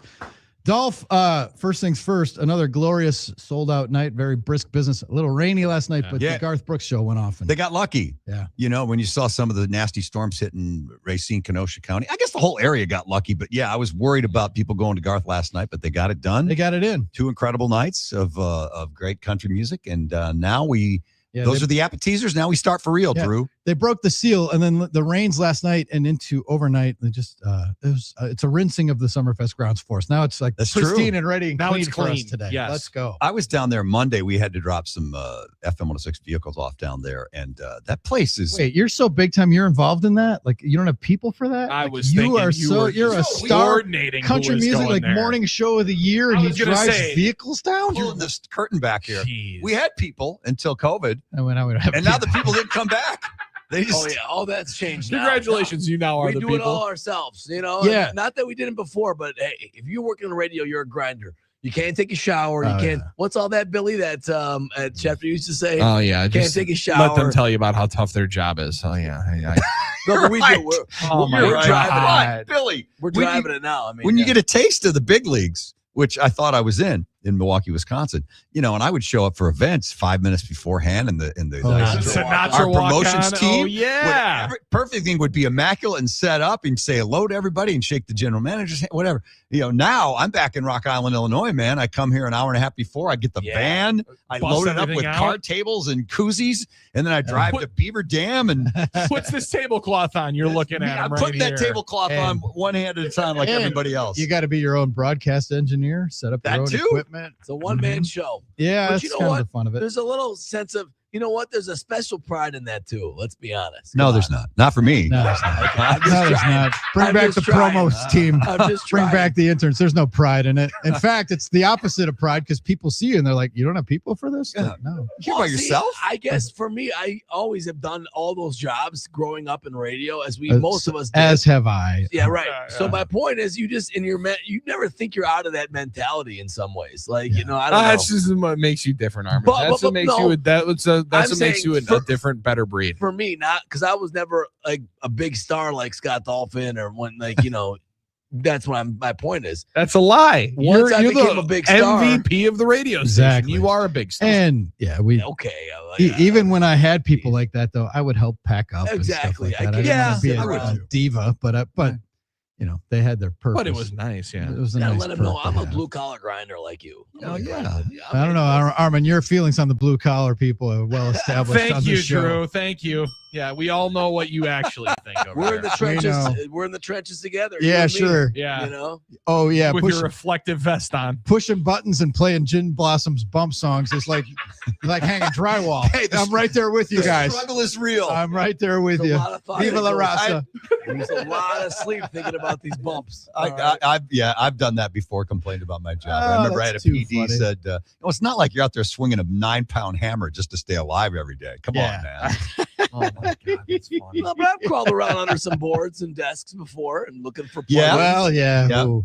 I've had to plug stuff. Yeah, like on that trip to Mexico. We've got it tough. Sure. We've got it tough. Sure, it is tough. All right. You know? But the real question is Armen going to Third Eye Blind tonight? Oh my gosh, you guys! I've been debating this and dealing with this. Oh yeah, man. what'd you decide? Where are you right now as we sit here at 6:31? I just don't think I can do it. I don't. I hate to say it, guys. I'm gonna be killing myself here with both ways, but I just don't think I can do it. Time they on stage tonight? 10 o'clock. 10 o'clock. I can't. Yeah. What am I gonna do? 10. Plus, I have a long day Saturday. I have to drive a lot, so it's just I don't know. I just can't do it. If you took that power nap, if you got 2 hours this afternoon, you could probably pull it off. Right, but it's about Friday morning. That's going to be the tough thing. And it's already a busy week. I'm not complaining, Billy. This is not a complaint, but it's already a busy week at the station. You know, we're already picking up an extra shift here with something out with the other station. So it's like helping your neighbor. That's a tough thing. I'm not. If I had never seen them before and I'll never see them again, then it'd be different. Sure, but I've seen them 7 times. Yeah. So, I I mean, love you, Stephen Jenkins. I'm sure you're going to put on a great show. And I'm going to be FOMO, but maybe it's crazy, but I find FOMO more for like shows than sporting events. Like, oh, I didn't go. I was going to go to the ballpark and I didn't, and someone threw a no-hitter or something. And I should have gone. Or leaving early is another with the ale thing. But I find that like the concert thing is worse because perfect example. My buddy Andy Tarnoff, one of the founding members of OnMilwaukee.com, friend of the program. I had an extra ticket for a Tom Petty show at the Marcus. He's like, I'll go next year. He's there almost every year. And then Tom Petty passed, and he'd never seen him. He's like, God, was I an idiot? I had never seen him. My friends have seen him 1,000 times. I went to that. He was there 2 nights that year. I went to the first night, the Friday night show. Obviously, so happy that I did. Oh, yeah. It was phenomenal. Armen, I've got your problem solved right now. Come on. Stephen Jenkins is playing the American Family Insurance House at 2:00 this afternoon. That's Third free. Eye Blind. That's free. You just got to get in the Disney style turnstiles early. Yeah. Yeah. Oh, 2 p.m., buddy. Oh. Let's go. Yep. And you're going to get all your hits in acoustic form, probably.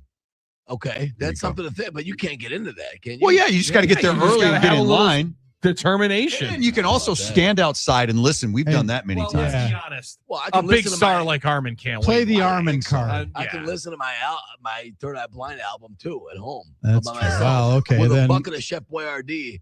Then why ever go to any show or any game? Because you can watch it at home. Yeah, I can watch on TV. No, I'm being sarcastic. You know, some people are like, I can just watch this on TV. It's not the same experience. I know that. Right. Yeah.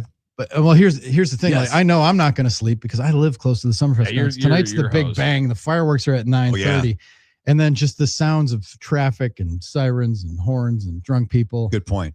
So I was telling Billy I preemptively might have to plan on broadcasting from Stately Olson Manor tomorrow. That cuts down. Smart move. That gives me another 45 minutes of sleep and just roll out of the rack. And Do you hear when you're in bed sleeping? Does Summerfest wake you up?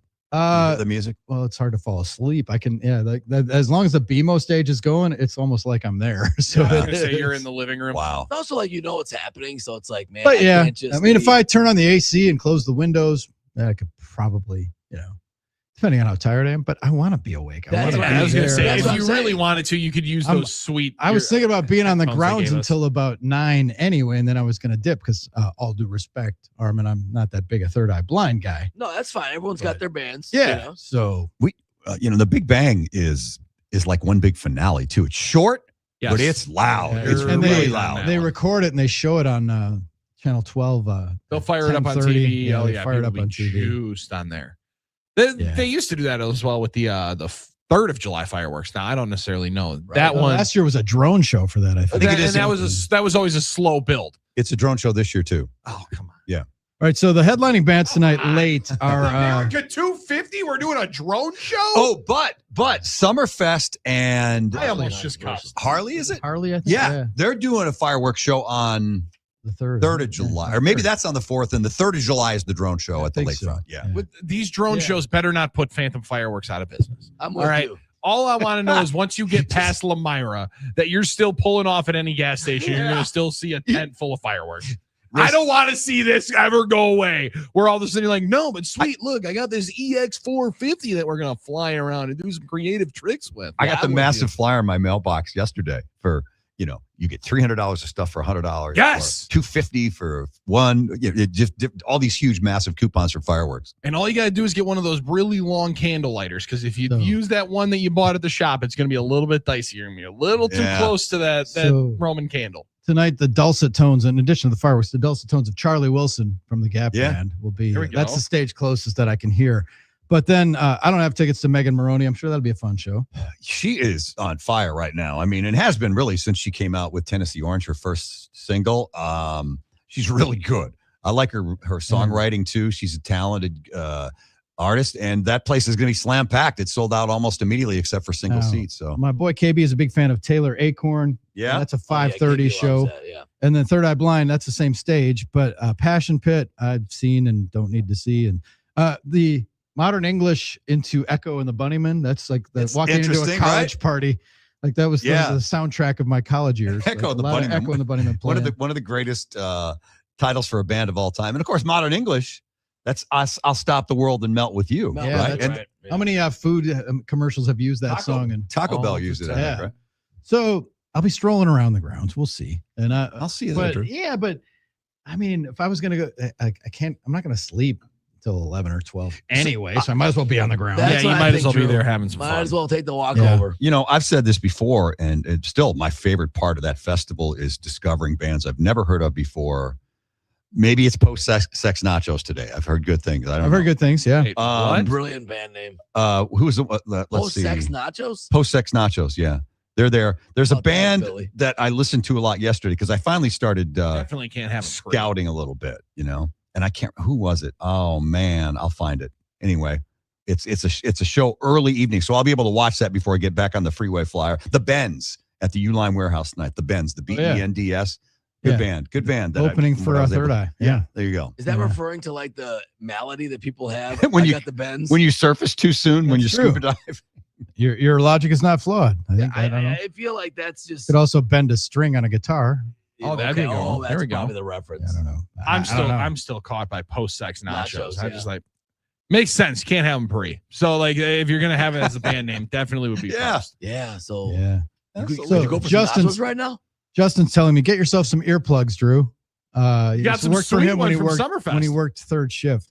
Yeah, he said it definitely helped. Like I guess I do wear the sleep mask because when you go to bed before it's dark out, that Ooh, helps. there you go. Yes. Oh, I thought you meant you wore the sleep mask that For midday night. No, conditions your not skins and CPAP. takes- No, just to kind of take. No, the one that takes away like no. Skin pore mask. yeah, or whatever. that. Thank you. Yeah. They always have that on planes. I'm not now. wearing that, Dolph. Like hey, this Women always have that on planes. this This kinda, is all natural. This baby. kind of ain't It's getting all any This is better. what you get. Yeah, it's I what don't you do get. we don't have a skincare routine. I'm Yeah. Our sorry. skincare routine is not caring about our skin. We probably should though. I mean, we get Probably ready should. videos with Armen would be big Oh, time big hitters time. on the Fox Sports Radio Wisconsin Imagine, YouTube and time. Instagram. Imagine now that would Big get hacked. time. That's a hack. If you All ever right. see me doing a skincare routine video, you know I'm hacked. So, Dolph, Yeah, you're going to be off Friday. Veteran move taken off the Friday after the Summerfest opener. Kudos to you. Thanks. But when we reconvene on Monday, what do you think the odds are? We'll be talking about a U.S. Open champ. We'll be talking about the Brewers and the Braves in a possible playoff preview.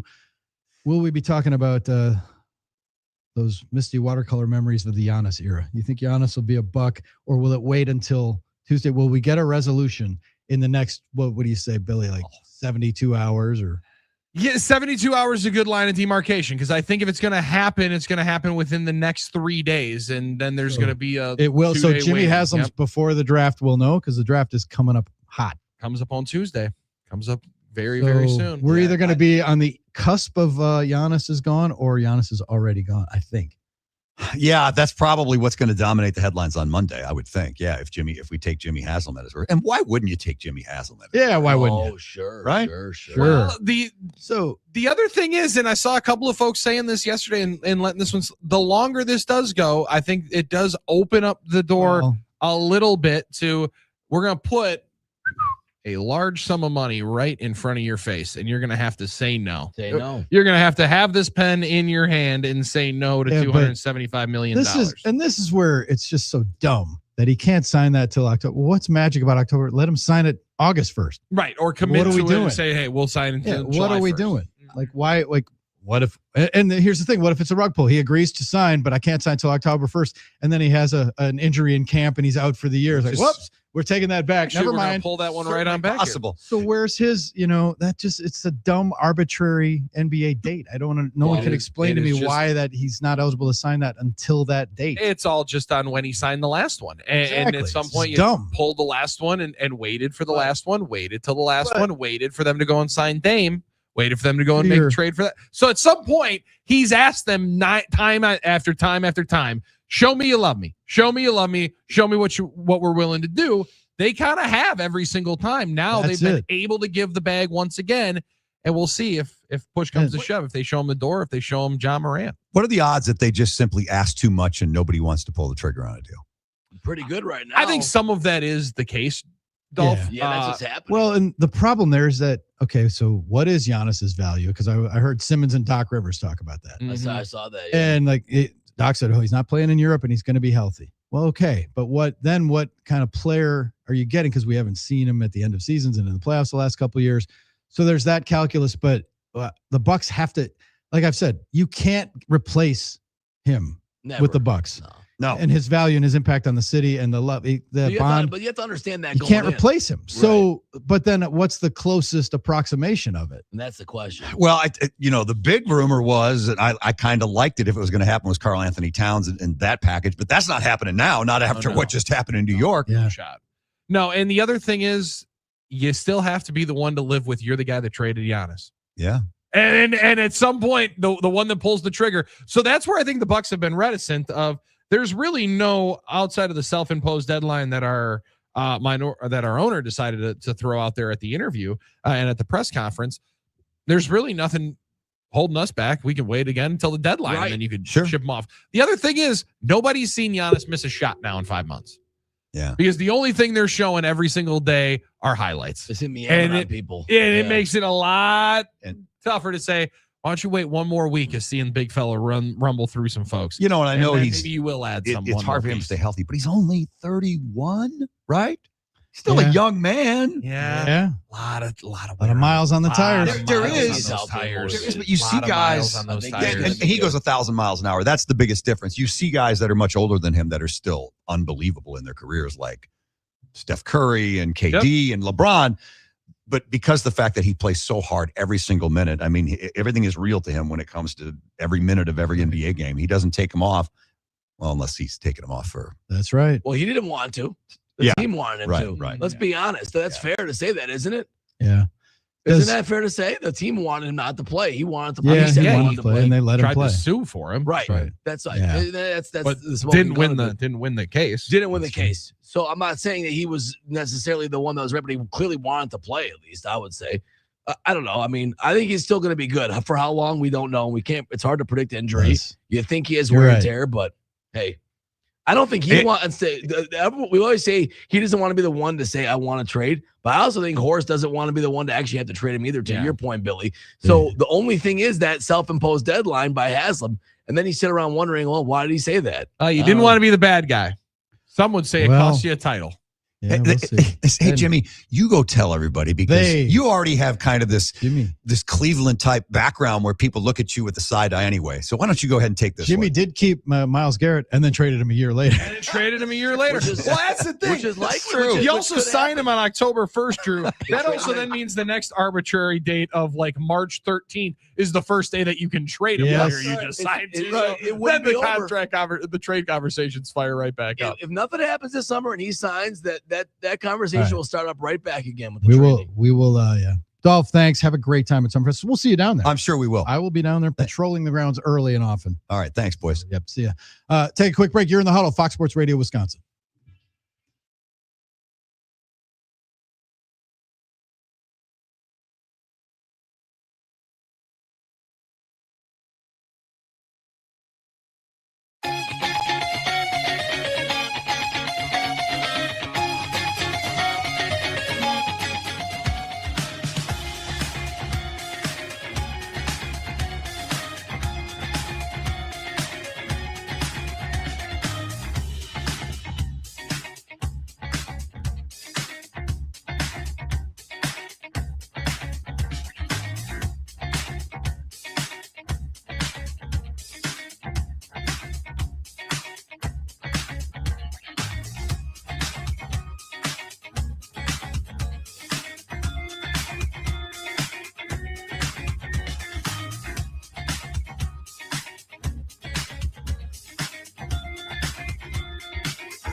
Huddled up on a Thursday. Drew, Billy, and Armen bring it to you. This portion of the program brought to you by Game Day Men's Health. Check out their website.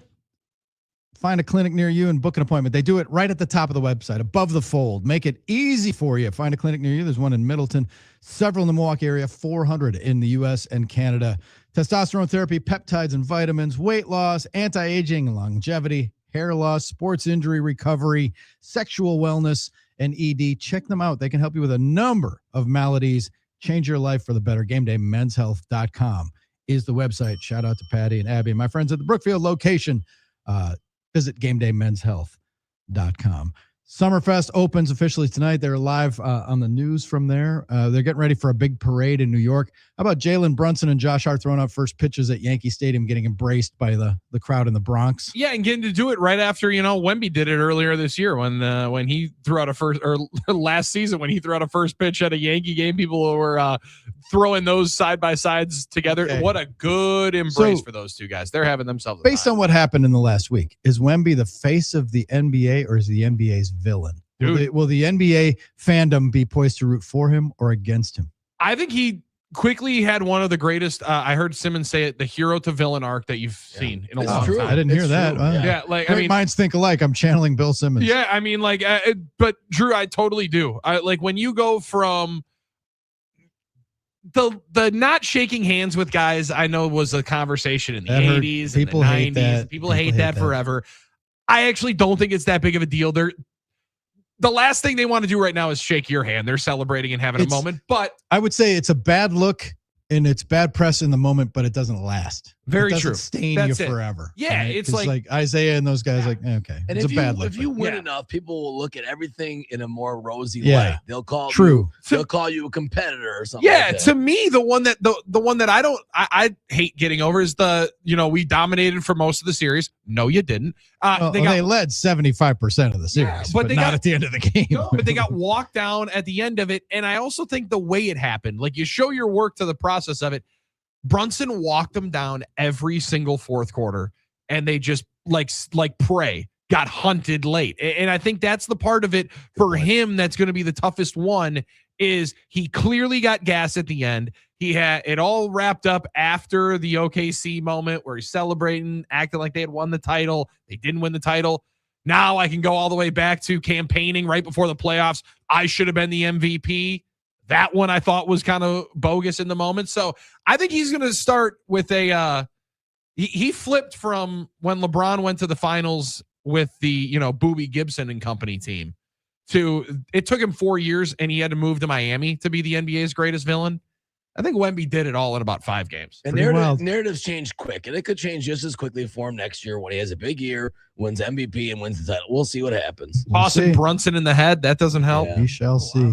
All right, we got plenty going on today. Getting ready for the day baseball, Brewers and Guardians, Summerfest this evening. Hunter Baumgardt joins us at 7:25 to talk about your Milwaukee Brewers and Cooper Pratt and his ascension to the starting role of shortstop of your Milwaukee Brewers. All that lies ahead. You are in the Huddle, Fox Sports Radio, Wisconsin.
I'm Doug Russell. Right now, the Brewers are a machine with their newest member making an almost immediate contribution. And Pratt into right field, a base hit.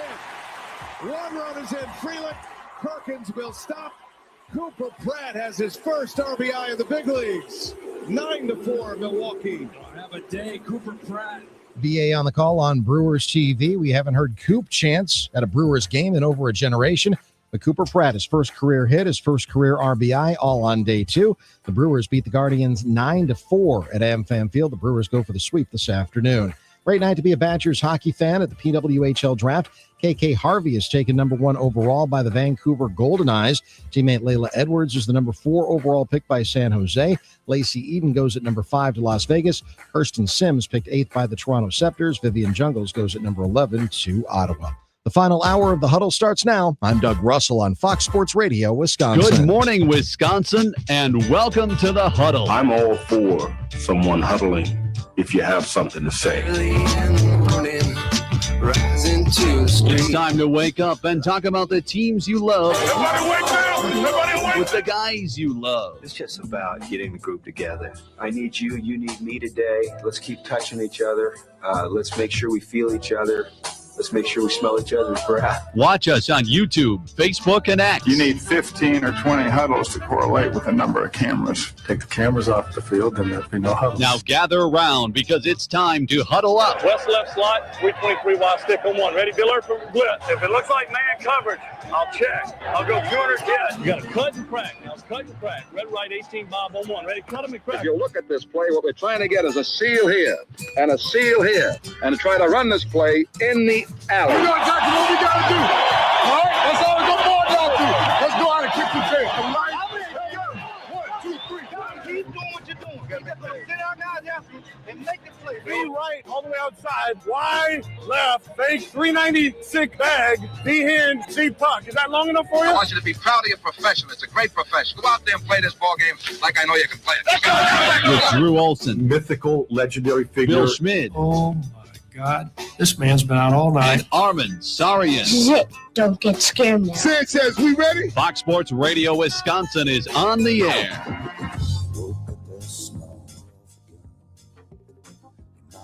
Thursday edition of the Huddle, Fox Sports Radio Wisconsin. Drew Olson, Bill Schmid, Armen Sarian, huddled up with you, smart, good-looking listeners listening to us on 920 Milwaukee, 1070 in Madison, everywhere on the iHeartRadio app, streaming live, Facebook, X, and the YouTubes. They're getting ready for a victory parade, the Good Morning America parade pandemonium in New York City with the Knicks going through the Canyon of Champions. And as with all things in sports, there are complaints because even in a city, arguably best city in the world, city that never sleeps, one of the most famous, let's say that. They have they're limited on space for this parade route, the Canyon of Champions, the ticker tape. It's going to be awesome. It's going to make great visuals, but there are people queued up, and it's 2 hours before the parade, and they're full. The pens where people are standing are full, and the cops are saying, if you're not already down here, you ain't getting in. You ain't getting in. And if you're in these pens, if you leave, you ain't getting back in. So hopefully you brought a water bottle. Yeah, because it's like the ball drop on New Year's Eve where you can't go to the bathroom, so people wear diapers. You have to wear an adult diaper for this one because you have to be loaded up and ready to go because you've been waiting your whole life in a lot of these cases to see a parade like we were when the Bucks won, and Billy came through for me and came in early so I could go down there. But a championship parade is always exciting, and finally we get an interesting one compared to last year. KFC Barstool just posted, I know they like to keep tradition, and they have all the plaques, and City Hall is there because that's where it ends. Yada, yada. I think it's pretty clear they need to adjust this parade route. The 2026 Knicks doing the same parade as the 1930 Yankees is asinine. Why is that street smaller now, or is it tighter? Is it Manhattan? I don't even know. It's very tight from probably, the visuals and things that we're seeing. Probably more people, that want to take part too. Yeah, but you can't more do it people like in the city. You're not going to do it in Staten Island. Like, what do they want? No, it's not the New York Marathon or anything, but yeah, it is what it is. This is what's exciting about it. You're gonna have it be overflow crowds. Isn't that what people love about these events anyway? When there's overhead shots of people and they can brag about how many millions of people came and you can't move and everything like that. It's the same as with anything else. Like, when they had nothing but space in Oklahoma City. That's what they or in Milwaukee. Well, Milwaukee had a pretty good route, but there were probably people that were upset with their vantage point. And then in Milwaukee ended with the rally, which was cool. That was the PJ Tucker moment and all that. Yeah. That was cool. It was God, we're coming up on the 5th anniversary of that, and it seems like much longer. See, it seems shorter to me. Okay. It seems way longer to me than 5 years. But see, and Chicago would always do the whole Grand Park thing. They would have their celebration there. I think the Milwaukee parade route was interesting because there were definitely parts where it was thin, and the buses were kind of moving quicker than I thought. It was cruising. So they're getting but through then there. when they turned from Wisconsin, to Vegas. That's right, Billy, they did. But when they turned from Wisconsin down to Water, there was then a thick mass of people on that corner, and that was where the best visual was of Giannis holding up the trophy, in my opinion. That was pretty cool. Yeah. So at 6 a.m. in New York, they started queuing up. Yeah, and they started Wemby chanting chants. F Wemby. Beautiful. Classic. So and we just asked, is he now the villain? They wanted him to be the face of the league, and European guy, interesting cat, international appeal. And now if he's the villain, it doesn't hurt. It's not bad for business either. Not a bad thing for business. No, and especially Drew in a time where I don't believe, and you've seen it now for 8 years. They haven't had a repeat champion. They haven't had a dynasty. It's a sport that's been predicated on there being a throne to shoot at, one to go after in the 90s, whether it was obviously Jordan just out of the Pistons and the Celtics, and when Jordan stepped away to go play baseball, the Rockets. Like, you always have the one thing to shoot for. Now you shoot at Wemby, because I think there's a lot of folks that are going to be trying to hate on that cat for a long time. And part of it also is a tough. This Knicks team did something that I definitely didn't anticipate there would ever be. Something that made a New York team very likable. And that was a block of space, real estate that I did not anticipate would ever be opened. I didn't think that was going to be a spot. Instead, they're one of the more likable teams, and Jalen Brunson's one of the more likable guys in the league. They have a great story, the father-son connection, that he came and played this way against the worst possible team for him in that hero arc that the NBA was so desperately waiting to be able to throw upon him. They would have done this against LeBron 5 years ago. People still would have loved him. Throw him against the floor like he did to Brunson. People would have been celebrating that and waiting for more of that. Instead, did it to the guy that we all like, and the little guy that now it looks like you're picking on. Get this Frenchman out of here. Toast this. Come on. What are we talking about? It is pretty interesting how much that plays into it. Like, well, I'd say Wemby was pretty likable. Obviously, the villain thing turned all that stuff, but I think he still is. But then it's like we tend to attract more or gravitate toward the American stars more, and that's been a problem for the NBA and the NBA fans, is international versus NBA stars. So Brunson, how will that change things? Because Brunson's legit right now, obviously, as a star, and he's obviously American. So Mike Witt on the YouTube comments said, I might be in the minority, but I think Wemby's my new favorite player, only if Giannis isn't a buck after next week. I just love that he has no love for the opponent. Sports needs more hate, in my opinion. Now, that's the flip side of it, right? That's fun. Like, yes, that. I agree. So some people will value the fact that he said, no, I'm not shaking hands. I'm not doing this. I'm not doing, because there were a bunch, even though Isaiah gets flack now for not doing that with Jordan, there were a lot of Pistons fans back then that loved that sort of bad boys kind of imagery. True. It was there. Lean into it. Well, you wanted to have something. Yeah. They needed to have something. Otherwise, Detroit basketball was just happening. I think there's a lot of love in sports, and that was also something that was celebrated about Giannis for quite some time. I don't need to work out with these guys. I don't need to go build some super team. Yeah, I don't need to go demand some trade to some place, a big market, to go and get new stars to come play with me until I lose for 5 years after I win. Now I will do it. Now I'll do it. Yeah. And part of the reason they lost because Giannis was hurt a lot. Yeah, there's a lot of self-inflicted wounds in there. Yeah, the cruel irony of it. And we should be prepared. I think most people are now. If Giannis gets traded, thanks for the memories. It was awesome. Great ride. Yeah, we'll see you when you come back. Hopefully we get something back. But we should be prepared because Favre left, Roger left, Paul Molitor left back in the day. Prince Fielder left. All these guys. DC Sabathia left. Like, when you get these heroes, and it's only a temporary arrangement. Yeah, and Prince, I'm glad you throw that one in there, Drew, because Prince was for me as the pear-shaped youth. That was a tough one, but you knew that one was kind of final. Like, that one was happening at the end of 2011, and they didn't preemptively trade him. No, they wrote it out and tried to win with him. We're doing everything we can. We're actually going to the definition of pornography. We're going to do it because you're going to wake up on a Sunday morning. And Lorenzo Cain and Alcides Escobar and a couple other folks are going to go to Kansas City. We're going to get a Cy Young Award winner, as all in as you possibly could go. And you let the chips fall where they may. I think that's the tough part about where, at least I am with the Giannis deal. The Bucks have done everything and anything possible to contend. They have done everything they could outside of spending $70 million or whatever it would have been to have PJ Tucker on the team when they lose to the Boston Celtics. You still had them at home up 3-2. Like, I don't fault the roster construction for that deal.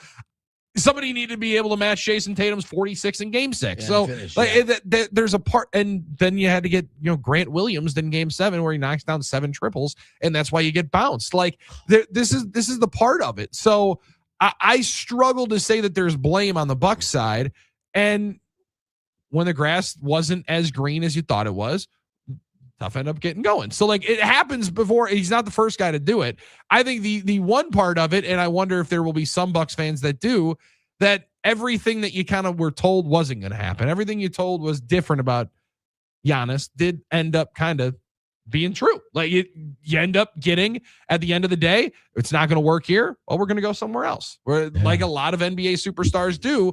And those were villainized.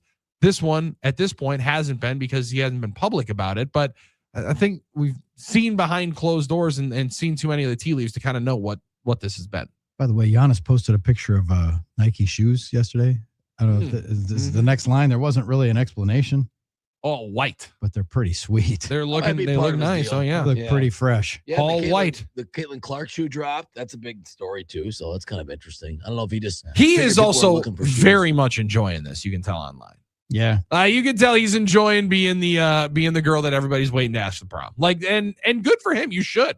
Like he waited a long time for this. Wasn't recruited. Didn't go to play college basketball, so didn't go through the AAU circuit of that. Now is his moment where he gets to be the banter of the town, and he's soaking it in. He hadn't calmed any of those conversations down at all. He could have tampened all of this down and hasn't for a reason. The Freak 8 in Wolf Gray. Those are nice. Shoe. Oh man, I wish good looking shoe. See, now I'm gonna have to like my favorite Giannis edition. He's not gonna be a buck. This is terrible. And but Billy, I almost forgot about Grant Williams. Thanks for putting that back in my head. That's trauma right there. Oh man. All right. So time for a little Who's Hot, Who's Not, brought to us by Donovan Jorgensen Heating and Cooling. Donovan Jorgensen, employee owned for 40 years. They dominate the way we do. So shout out to Donovan Jorgensen. Billy, who do you got? Who's hot? Who's not? I was driving right behind a Donovan Jorgensen truck yesterday. That was a welcome sight. Who's in the hot category? Well, his team did just win a title. He's going to have the first parade as the owner of the team for the New York Knicks. But James Dolan walked himself into some hot water yesterday as he appeared on WFAN rocking a sweet Knicks cap, celebrating the championship. Thought it was going to be a crowning achievement instead. Well, Mr. Dolan, how are you going to do it again next year? He said, we cannot get into the second apron. I don't know if we'll be able to. We're going to stretch. There's certain things in the NBA you cannot do that will be suicidal to do. One of them is the second apron. Something that the Bucks found themselves in quite a bit. So James Dolan thought he was going to go through for his victory lap there on WFAN. No can do. Sorry, bud. This is not a support group, as WFAN let him know quickly yesterday, and he jumped himself right back into some hot water. You got to love being able to see that. Outstanding. Also in the hot category for the New York Mets roll through with Bo Bichette 3 for 4 yesterday. He has been on a tear as of late and coincides with he's got 5 consecutive games of multi-hits. Now it sounds like Bo Bichette will opt out of his player option coming up this year. And also, he must think his name's quite hot, Drew. Speaking of player options, Trae Young is apparently declining one that I was going to self-report that he was going to accept. $48.97 million to play basketball for the Washington Wizards in 26-27. Instead, Young will decline that. He will become a free agent on Monday, according to Mark Spears of Anscape and ESPN. How about that? $49 million guaranteed, walking away. We'll see. Now, apparently the Wizards are still in the conversation. They traded for him last year from the Hawks. And I had no clue what the Wizards were going to do. I didn't know if they were actually planning on having the number 1 overall pick and Trae Young and Anthony Davis. He said, actually, I'm just going to help you guys out with that real quick. I'm going to get up out of here. I'm going to get out of the nation's capital. Don't need to be a part of this whatsoever. Also in the hot category, we talked about it a lot this morning. Cooper Pratt, 2 for 4. Finally gets himself his first RBI, his first run scored. Couple of Ks, doesn't matter. And Christian Yelich and Jackson Chourio hot with each with a homer in the game yesterday. If you went to the Potawatomi Sportsbook and put that together as a little 2-piece parlay on a home run parlay, you are very much hot coming up this morning. Hey, a big knot for you guys on a day after Messi scores 3 and Mbappe scores 2. Cristiano Ronaldo held scoreless again, and it looks like Portugal has a little Ronaldo problem that's cropping up again. And they had a draw yesterday with Congo, and they were heavily favored. Congo scored late too, man. Yeah, they were heavily favored to beat them. Had a draw, and Portugal struggling, and their star, Cristiano Ronaldo, hasn't scored in his last 5 World Cup matches. And in Portugal's past 4 matches in major competition, Ronaldo's played 396 of a possible 420 minutes, and Portugal scored just once. In the past 2 years in all competitions, they've averaged 1.9 goals per game when he started and 2.8 when he didn't. And then, of course, that average was plumped up by a 9-1 win over Armenia last November. But anyway, the Ronaldo, you got to. Someone has to. The Ronaldo problem propping up, as they're calling it here for Portugal, a favorite in this World Cup, but one of the favorites, but their biggest star is struggling. And in an era and in a world where we're always fighting for GOAT narratives, the Messi GOAT people are loving this because the Ronaldo GOAT people are always fighting them, and Ronaldo's been struggling and he hasn't scored. So there you go. I would say he's in the not category right now, and Portugal's in the not category, but especially Ronaldo, who has not been scoring lately for Portugal. Well, what about Harry Kane yesterday? The Three Lions, man. They had a big one. Harry Kane had a goal. He came up big. The Three Lions overcame their nerves down in Texas and put a statement win together, scoring 4 goals. So first game today at Mercedes-Benz Stadium in Georgia. South Africa in it. A couple of teams that had some draws early. Then they go out to Los Angeles, Switzerland against Bosnia. Throw the records out when those two get together. Absolutely. I'm liking your accent there. Yeah, Billy. Stuff. The equalizer. The equalizer as Qatar has put it in the back of the net against Canada and broken the hearts of everybody at BC Place in Vancouver. What a classic. That's great. What a classic. So that's going to be good. So that's who's hot, who's not. Donovan Jorgensen, shout out. Do we have a superhero of the day? Is anybody like? So I think it's got to be, it's almost got to be retroactively Jalen Brunson, because they're having a Jalen Brunson lookalike contest in New York, and there's hundreds of dudes walking around that look like Jalen Brunson. I was going to throw Daniel Espino out from last night's Brewer game. Rarely does a hero of the day come on the visiting team. However, he made his debut yesterday, major league debut, after being a 24th overall selection in the 2019 MLB draft. 25 years old, battled through 3 different arm injuries, including twice having to get shut down with shoulder capsule repair, intercapsule repairs. Last night came out, got his major league debut.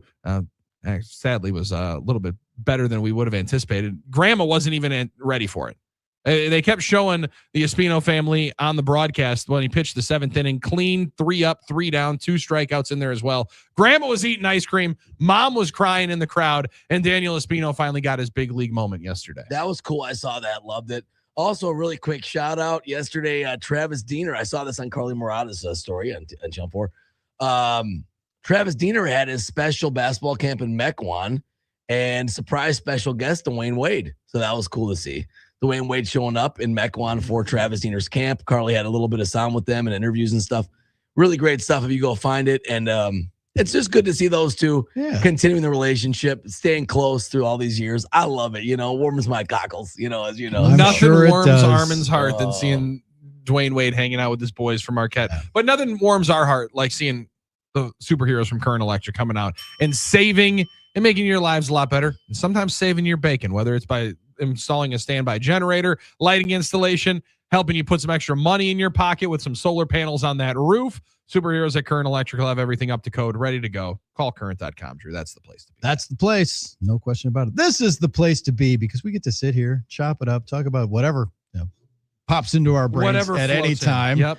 And we get to talk to Hunter Baumgardt because he is coming up next. Our boots on the ground. We heard his report from the Brewers' victory yesterday. Brewers try to close out the Guardians with a sweep this afternoon, and then they head to Atlanta for a little playoff preview with Miz and Harrison holstered up for games 1 and 2.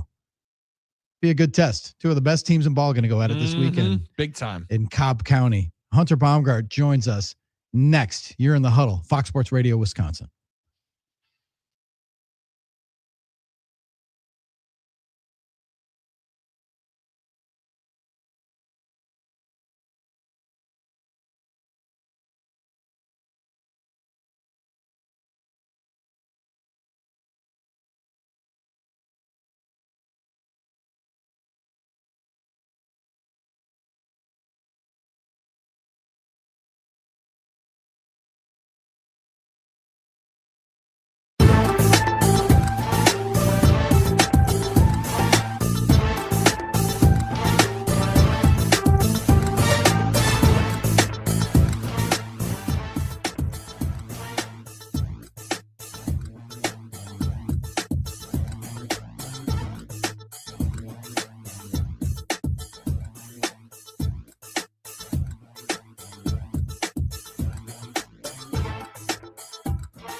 Thursday edition marches on. Drew, Bailey, and Armen bringing it to you. Fox Sports Radio, Wisconsin.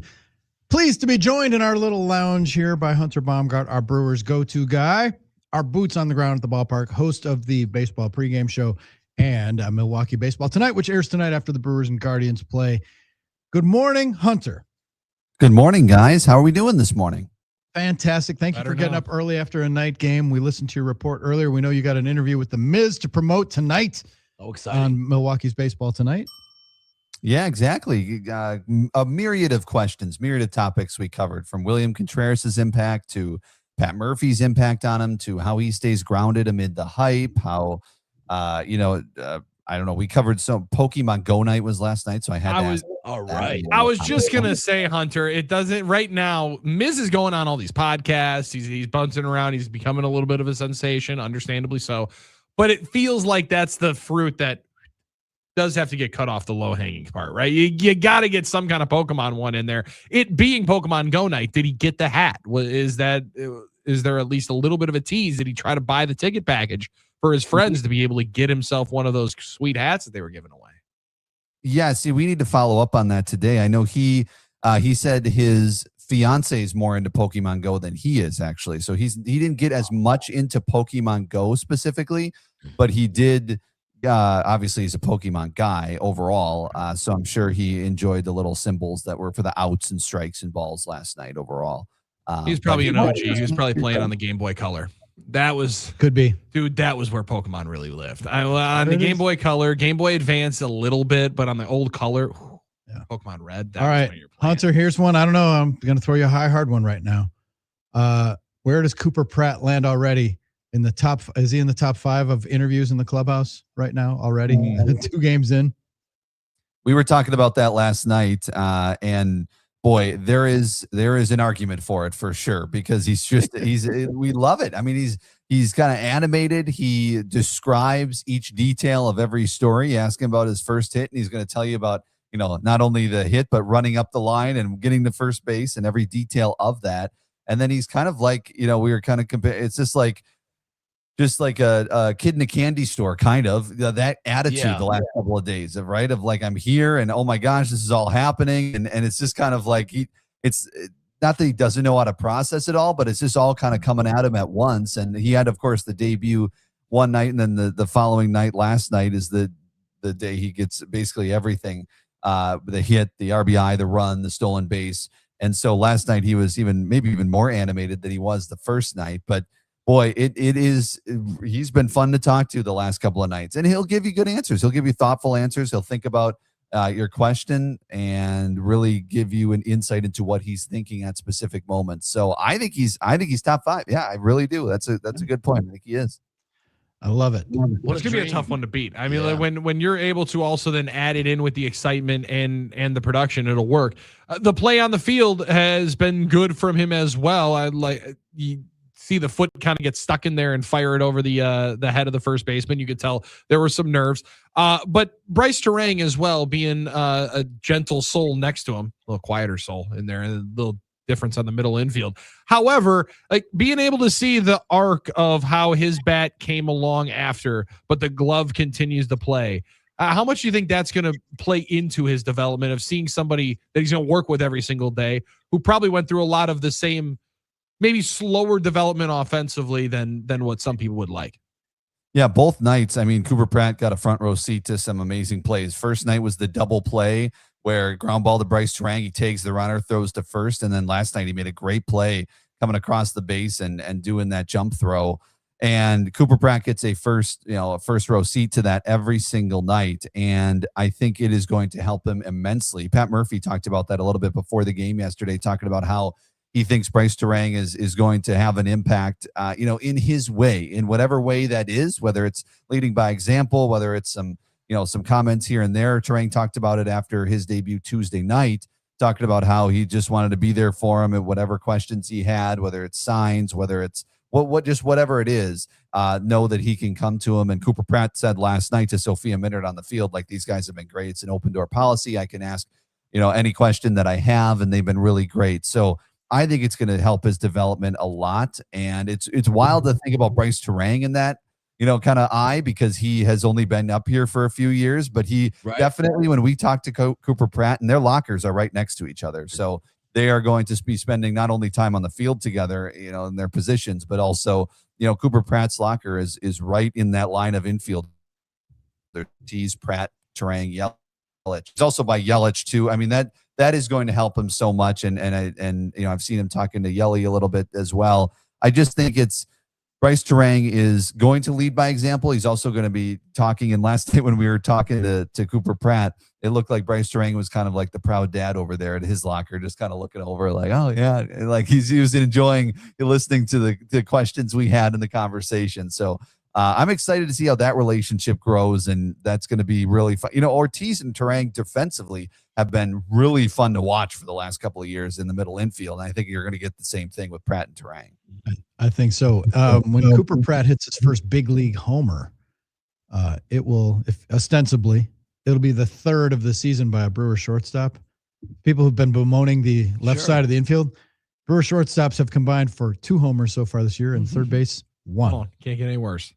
Yeah, the power numbers are not there. Yeah, but then again, so in the left field has produced 10 homers, I think 7 in the last week by Churio, so that's beefed up. But they're hitting homers now, Hunter. It seems like it's on the uptick a little bit. It's getting warmer at American Family Field. It seems like the Brewers are hitting more homers, but it's hard not to notice the dearth of power from shortstop and third base.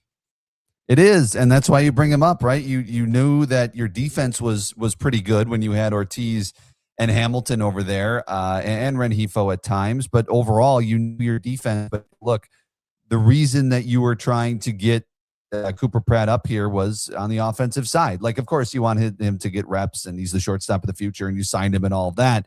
But the reason you make that move is because you weren't getting anything from Rengifo really offensively. I mean, he hadn't hit a home run in his Brewers tenure. So you wanted him to do a little more. And is the power going to come right away? Probably not. Pat Murphy has said the last couple of days he expects him to be more of an on-base guy right away, contribute in that way, just like he did last night, right? Get on stolen base, or get on Hamilton bunts him over, Yelly brings him in, that kind of deal. He's a really good base runner, Pratt. He might not have the elite speed of, say, like a Garrett Mitchell, but he's a really good base runner. And so that is going to help him for sure.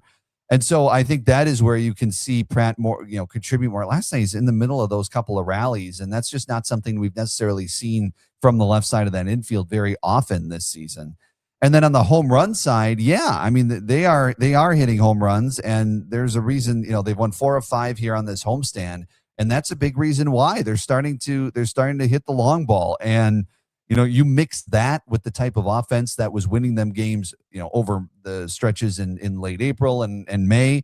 You mix that offense that wasn't hitting home runs but scoring runs at a pretty good clip to now hitting home runs, and look out, that is going to be even more of a dangerous offense. And their numbers, I mean, they're top 5 in a lot of the major categories in baseball in offense. And this offense that we looked at coming into the season saying, wow, they basically brought back pretty much everybody. And it was a really good offense, save for like Caleb Durbin and Isaac Collins. Both are not having great seasons at their respective spots. And so now you have an outfield where Garrett Mitchell is doing what he did, and you can substitute that for Isaac Collins, and that's been better. And then you also have, you're looking to still upgrade that left side of the infield, and hopefully Cooper Pratt provides that. But otherwise, you have guys contributing up and down. Frelick's hitting 333 in his last 7 games. He's coming around. Vaughn's hitting over 500 against lefties. Like, he gets up there against lefty, and literally chances are he's going to get a hit over 50% of the time. So it is really rolling. You combine all of that with the home runs, and that's what makes this offense dangerous and even more fun to watch than it was. And we haven't even mentioned Jackson Churio, and he looks like he's entering a generational run here. What he's been doing, obviously, that'll help any team numbers when you can get the home run rate or stretch that he's on, and just the way he's swinging the bat right now, it is so special. And Hunter, maybe we're entering a special part of the season here for Jackson Churio. Well, we're already in it.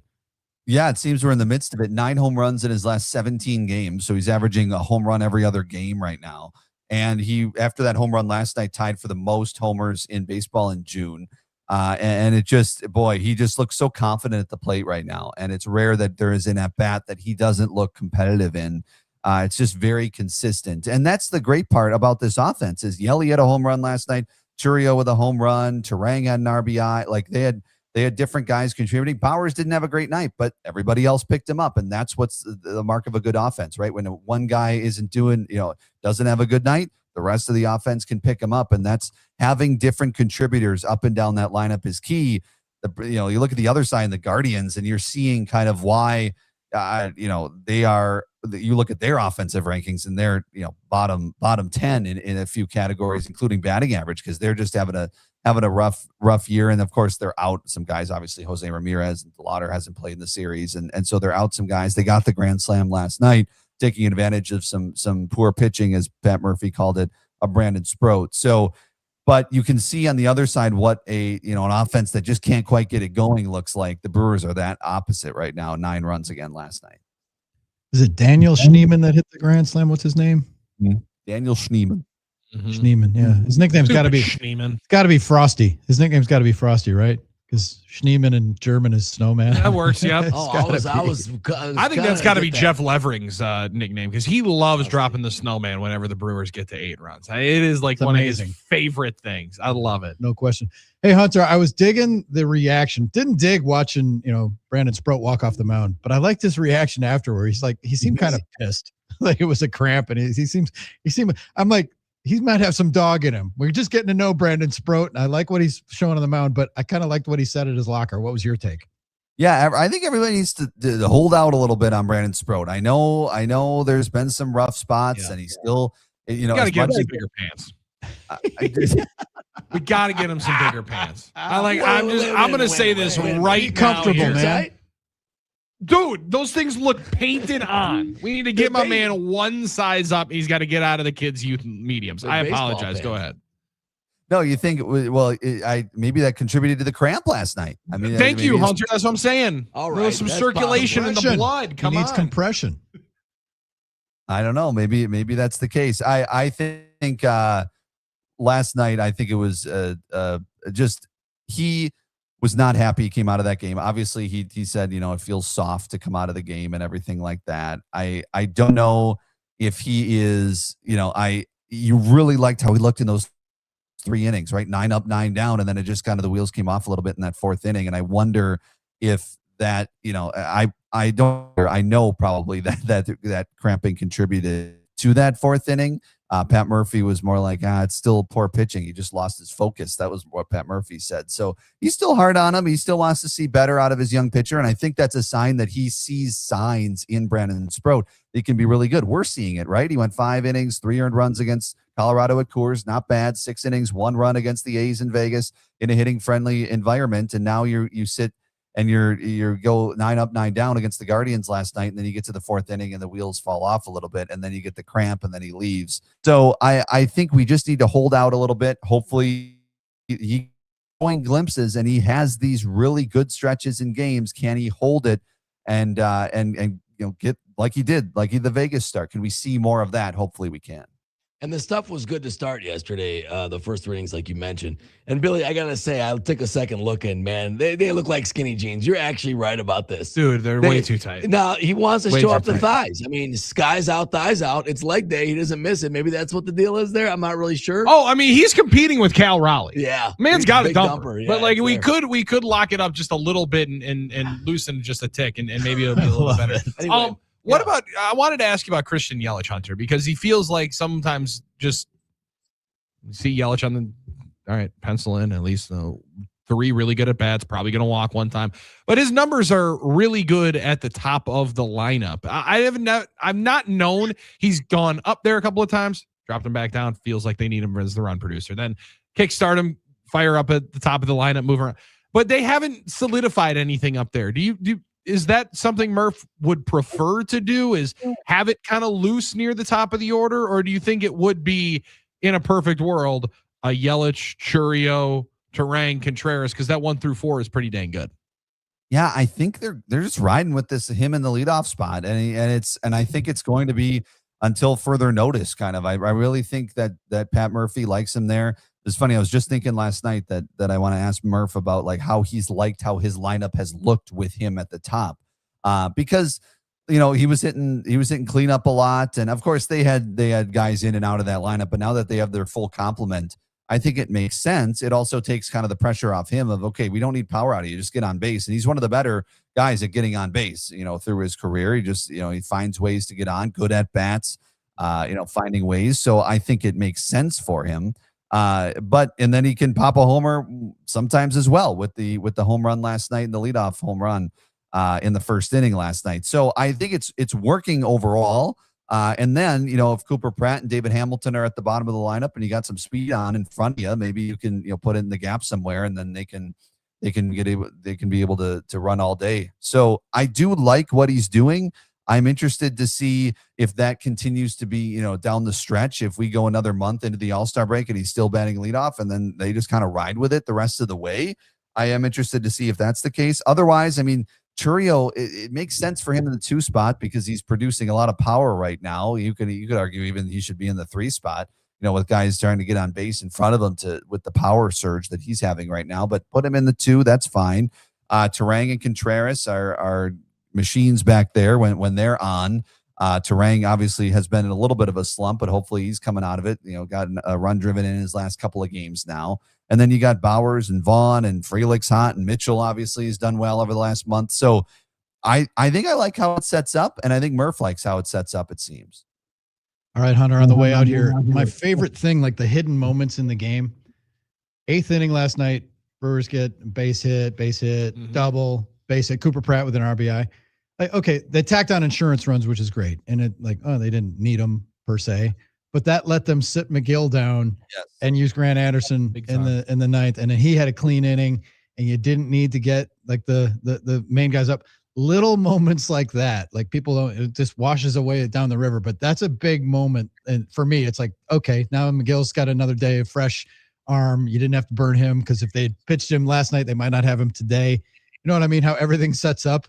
And that's the sweet spot of baseball, is noticing stuff like that. That I'm like, oh, that was a significant run. Didn't seem like it. They're already ahead comfortably. Yeah. Like, okay. But those little moments, man, Hunter, and it seems like the Brewers are getting a lot of those go their way.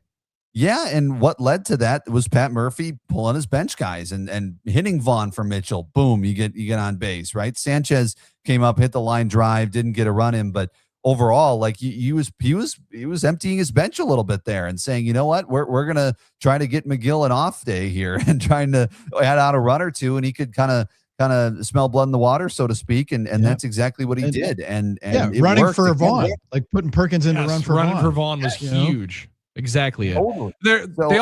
They've scored more runs, Hunter. Is that a real stat? I don't know if that was just one of those like make-believe ones that people throw out there and it just fits really well. They've scored more runs than everybody else in the 8th inning of these games in Major League Baseball by like a significant, like almost a full 10th of a run than anybody else in Major League Baseball. So they're tacking on almost every single night, it feels like.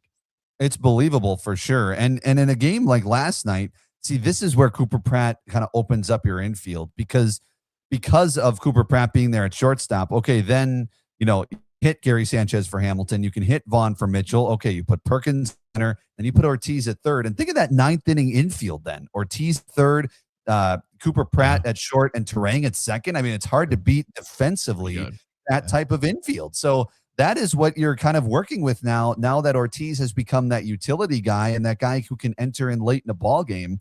You have a really good infield in your 9th inning if you put Ortiz at third and Pratt and Terang there. First time Ortiz has been at third since 2024, so it had been a bit. Before Pratt came up, they were getting creative, and they used Terang at short to close out a game, and it was like, that was interesting stuff. Hunter, great run. Enjoy your day at the ballpark, and we'll be listening to Milwaukee's baseball tonight, 6:00, right? Yes, exactly. 6 to 7, Fox Sports 920 in Milwaukee. Our social channels, of course, the iHeartRadio app. I'll sit down with Jacob Mizorowski, and hopefully we're talking about a Brewers sweep of the Guardians, and maybe there'll be 20 games over 500. This team is just rolling. I mean, you just kind of take it back last night. I was leaving the park last night. I'm like, they're doing it again. They're doing it. I know I said that like a month ago, but they're doing it again, and they're just putting it together in every phase. All right. Thanks, Hunter. Thank you, guys. All right. Hunter's brought to us by Import Minded. Check them out. 27th Street, just north of 894. Back to close up shop, but in the meantime, we want you to check out ironjock.com and MilwaukeeAdmirals.com. Father's Day bundle. Admirals, you're going to have to go. Iron Jock, you might be able to get stuff shipped in time, but You It'd be get to go and close. see the folks at the Milwaukee Admirals. IronJOC.com. Go to the Admiral's office to get that. Make sure you got that hat trick bundle, which is 2 vouchers for games in October, November, December, and a hat for Dad. $49. Great deal. And Iron Jock's got the bundles that you can get. Might be able to ship it, be getting close. But you can create your own bundles. You can go to Burkhart's or some of the other retailers that carry Iron Jock clothing. Good call. IronJOC.com, MilwaukeeAdmirals.com. Back to Close Up Shop next. It's the Huddle, Fox Sports Radio, Wisconsin.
Closing ceremonies in the Huddle. Fox Sports Radio, Wisconsin. Cooper Pratt's wearing number 12. He got his first RBI last night. Let's go caller number 12 for Festa Italiana tickets. We've got a 4-pack for the festival that starts July 10th and ends. I'm sorry, July 10th ends the 12th. Festa Italiana. That's where the food's coming. Guardians, they have a pitcher named Festa. How perfect. They got a bunch of Italian guys. I thought it was the Italian national team. I thought it was the WBC Italian team. But Festa Italiana, caller number 12 right now, 877-794-1973. Time for our Wake and Bake story brought to us by HappyPlaceHemp.com. Billy, what you got? Well, listen, there's times to enjoy a hot dog. There's times to enjoy a sandwich. Italian sausage would be a beautiful one during Festa Italiana. Oh, yeah. During a 9-1 Mets-Reds game yesterday was when your boy Steve Gelbs of SNY first tried Skyline Chili. The cheese coney. This cheese coney, and he gave it a ridiculous 1.3 out of 10. Wow, I love refusing to take a second bite yesterday. Maybe a little hyperbolic in there. We don't have time to play payback because the Cincinnati guy hated their egg roll covered in Skyline chili. I almost think he made his decision before he ate it. Is that fair to He say? takes the first bite, and I don't know that I've seen somebody that disgusted with another human being or anything since, I don't know. I farted and my wife said, really? You're going to do that in front of everybody? What are you doing? Yeah, I'm sorry. I do that on a daily basis. I'll let you down. He let down everybody in Cincinnati thinking that they were going to give a beautiful, believing cheese coney send off to the cheese coney. Skyline chili is rather mid, however. It is mid. It's pretty mid. Overrated. Armen's chili almost might even be Happy better. Place Hemp is not overrated. Check them out. Rob and Chris out of Muskego. HappyPlaceHemp.com. Use the code HUDDLE for 25% off and free shipping. They could probably get you something by Father's Day if you order today. Yes. So, fantastic. Dad will be happy. He will be. He's grilling with a drift seltzer the way Billy and I do all the time. Amen to that. Fantastic. All right. Thank you to Hunter Baumgardt for joining us. Thanks to Dolph, who is off tomorrow. Enjoy the Thursday. Enjoy the Brewers matinee. Enjoy the first day of Summerfest. We'll be back at it at 5 a.m. tomorrow. Thanks for hanging out with us in the Huddle. Peace.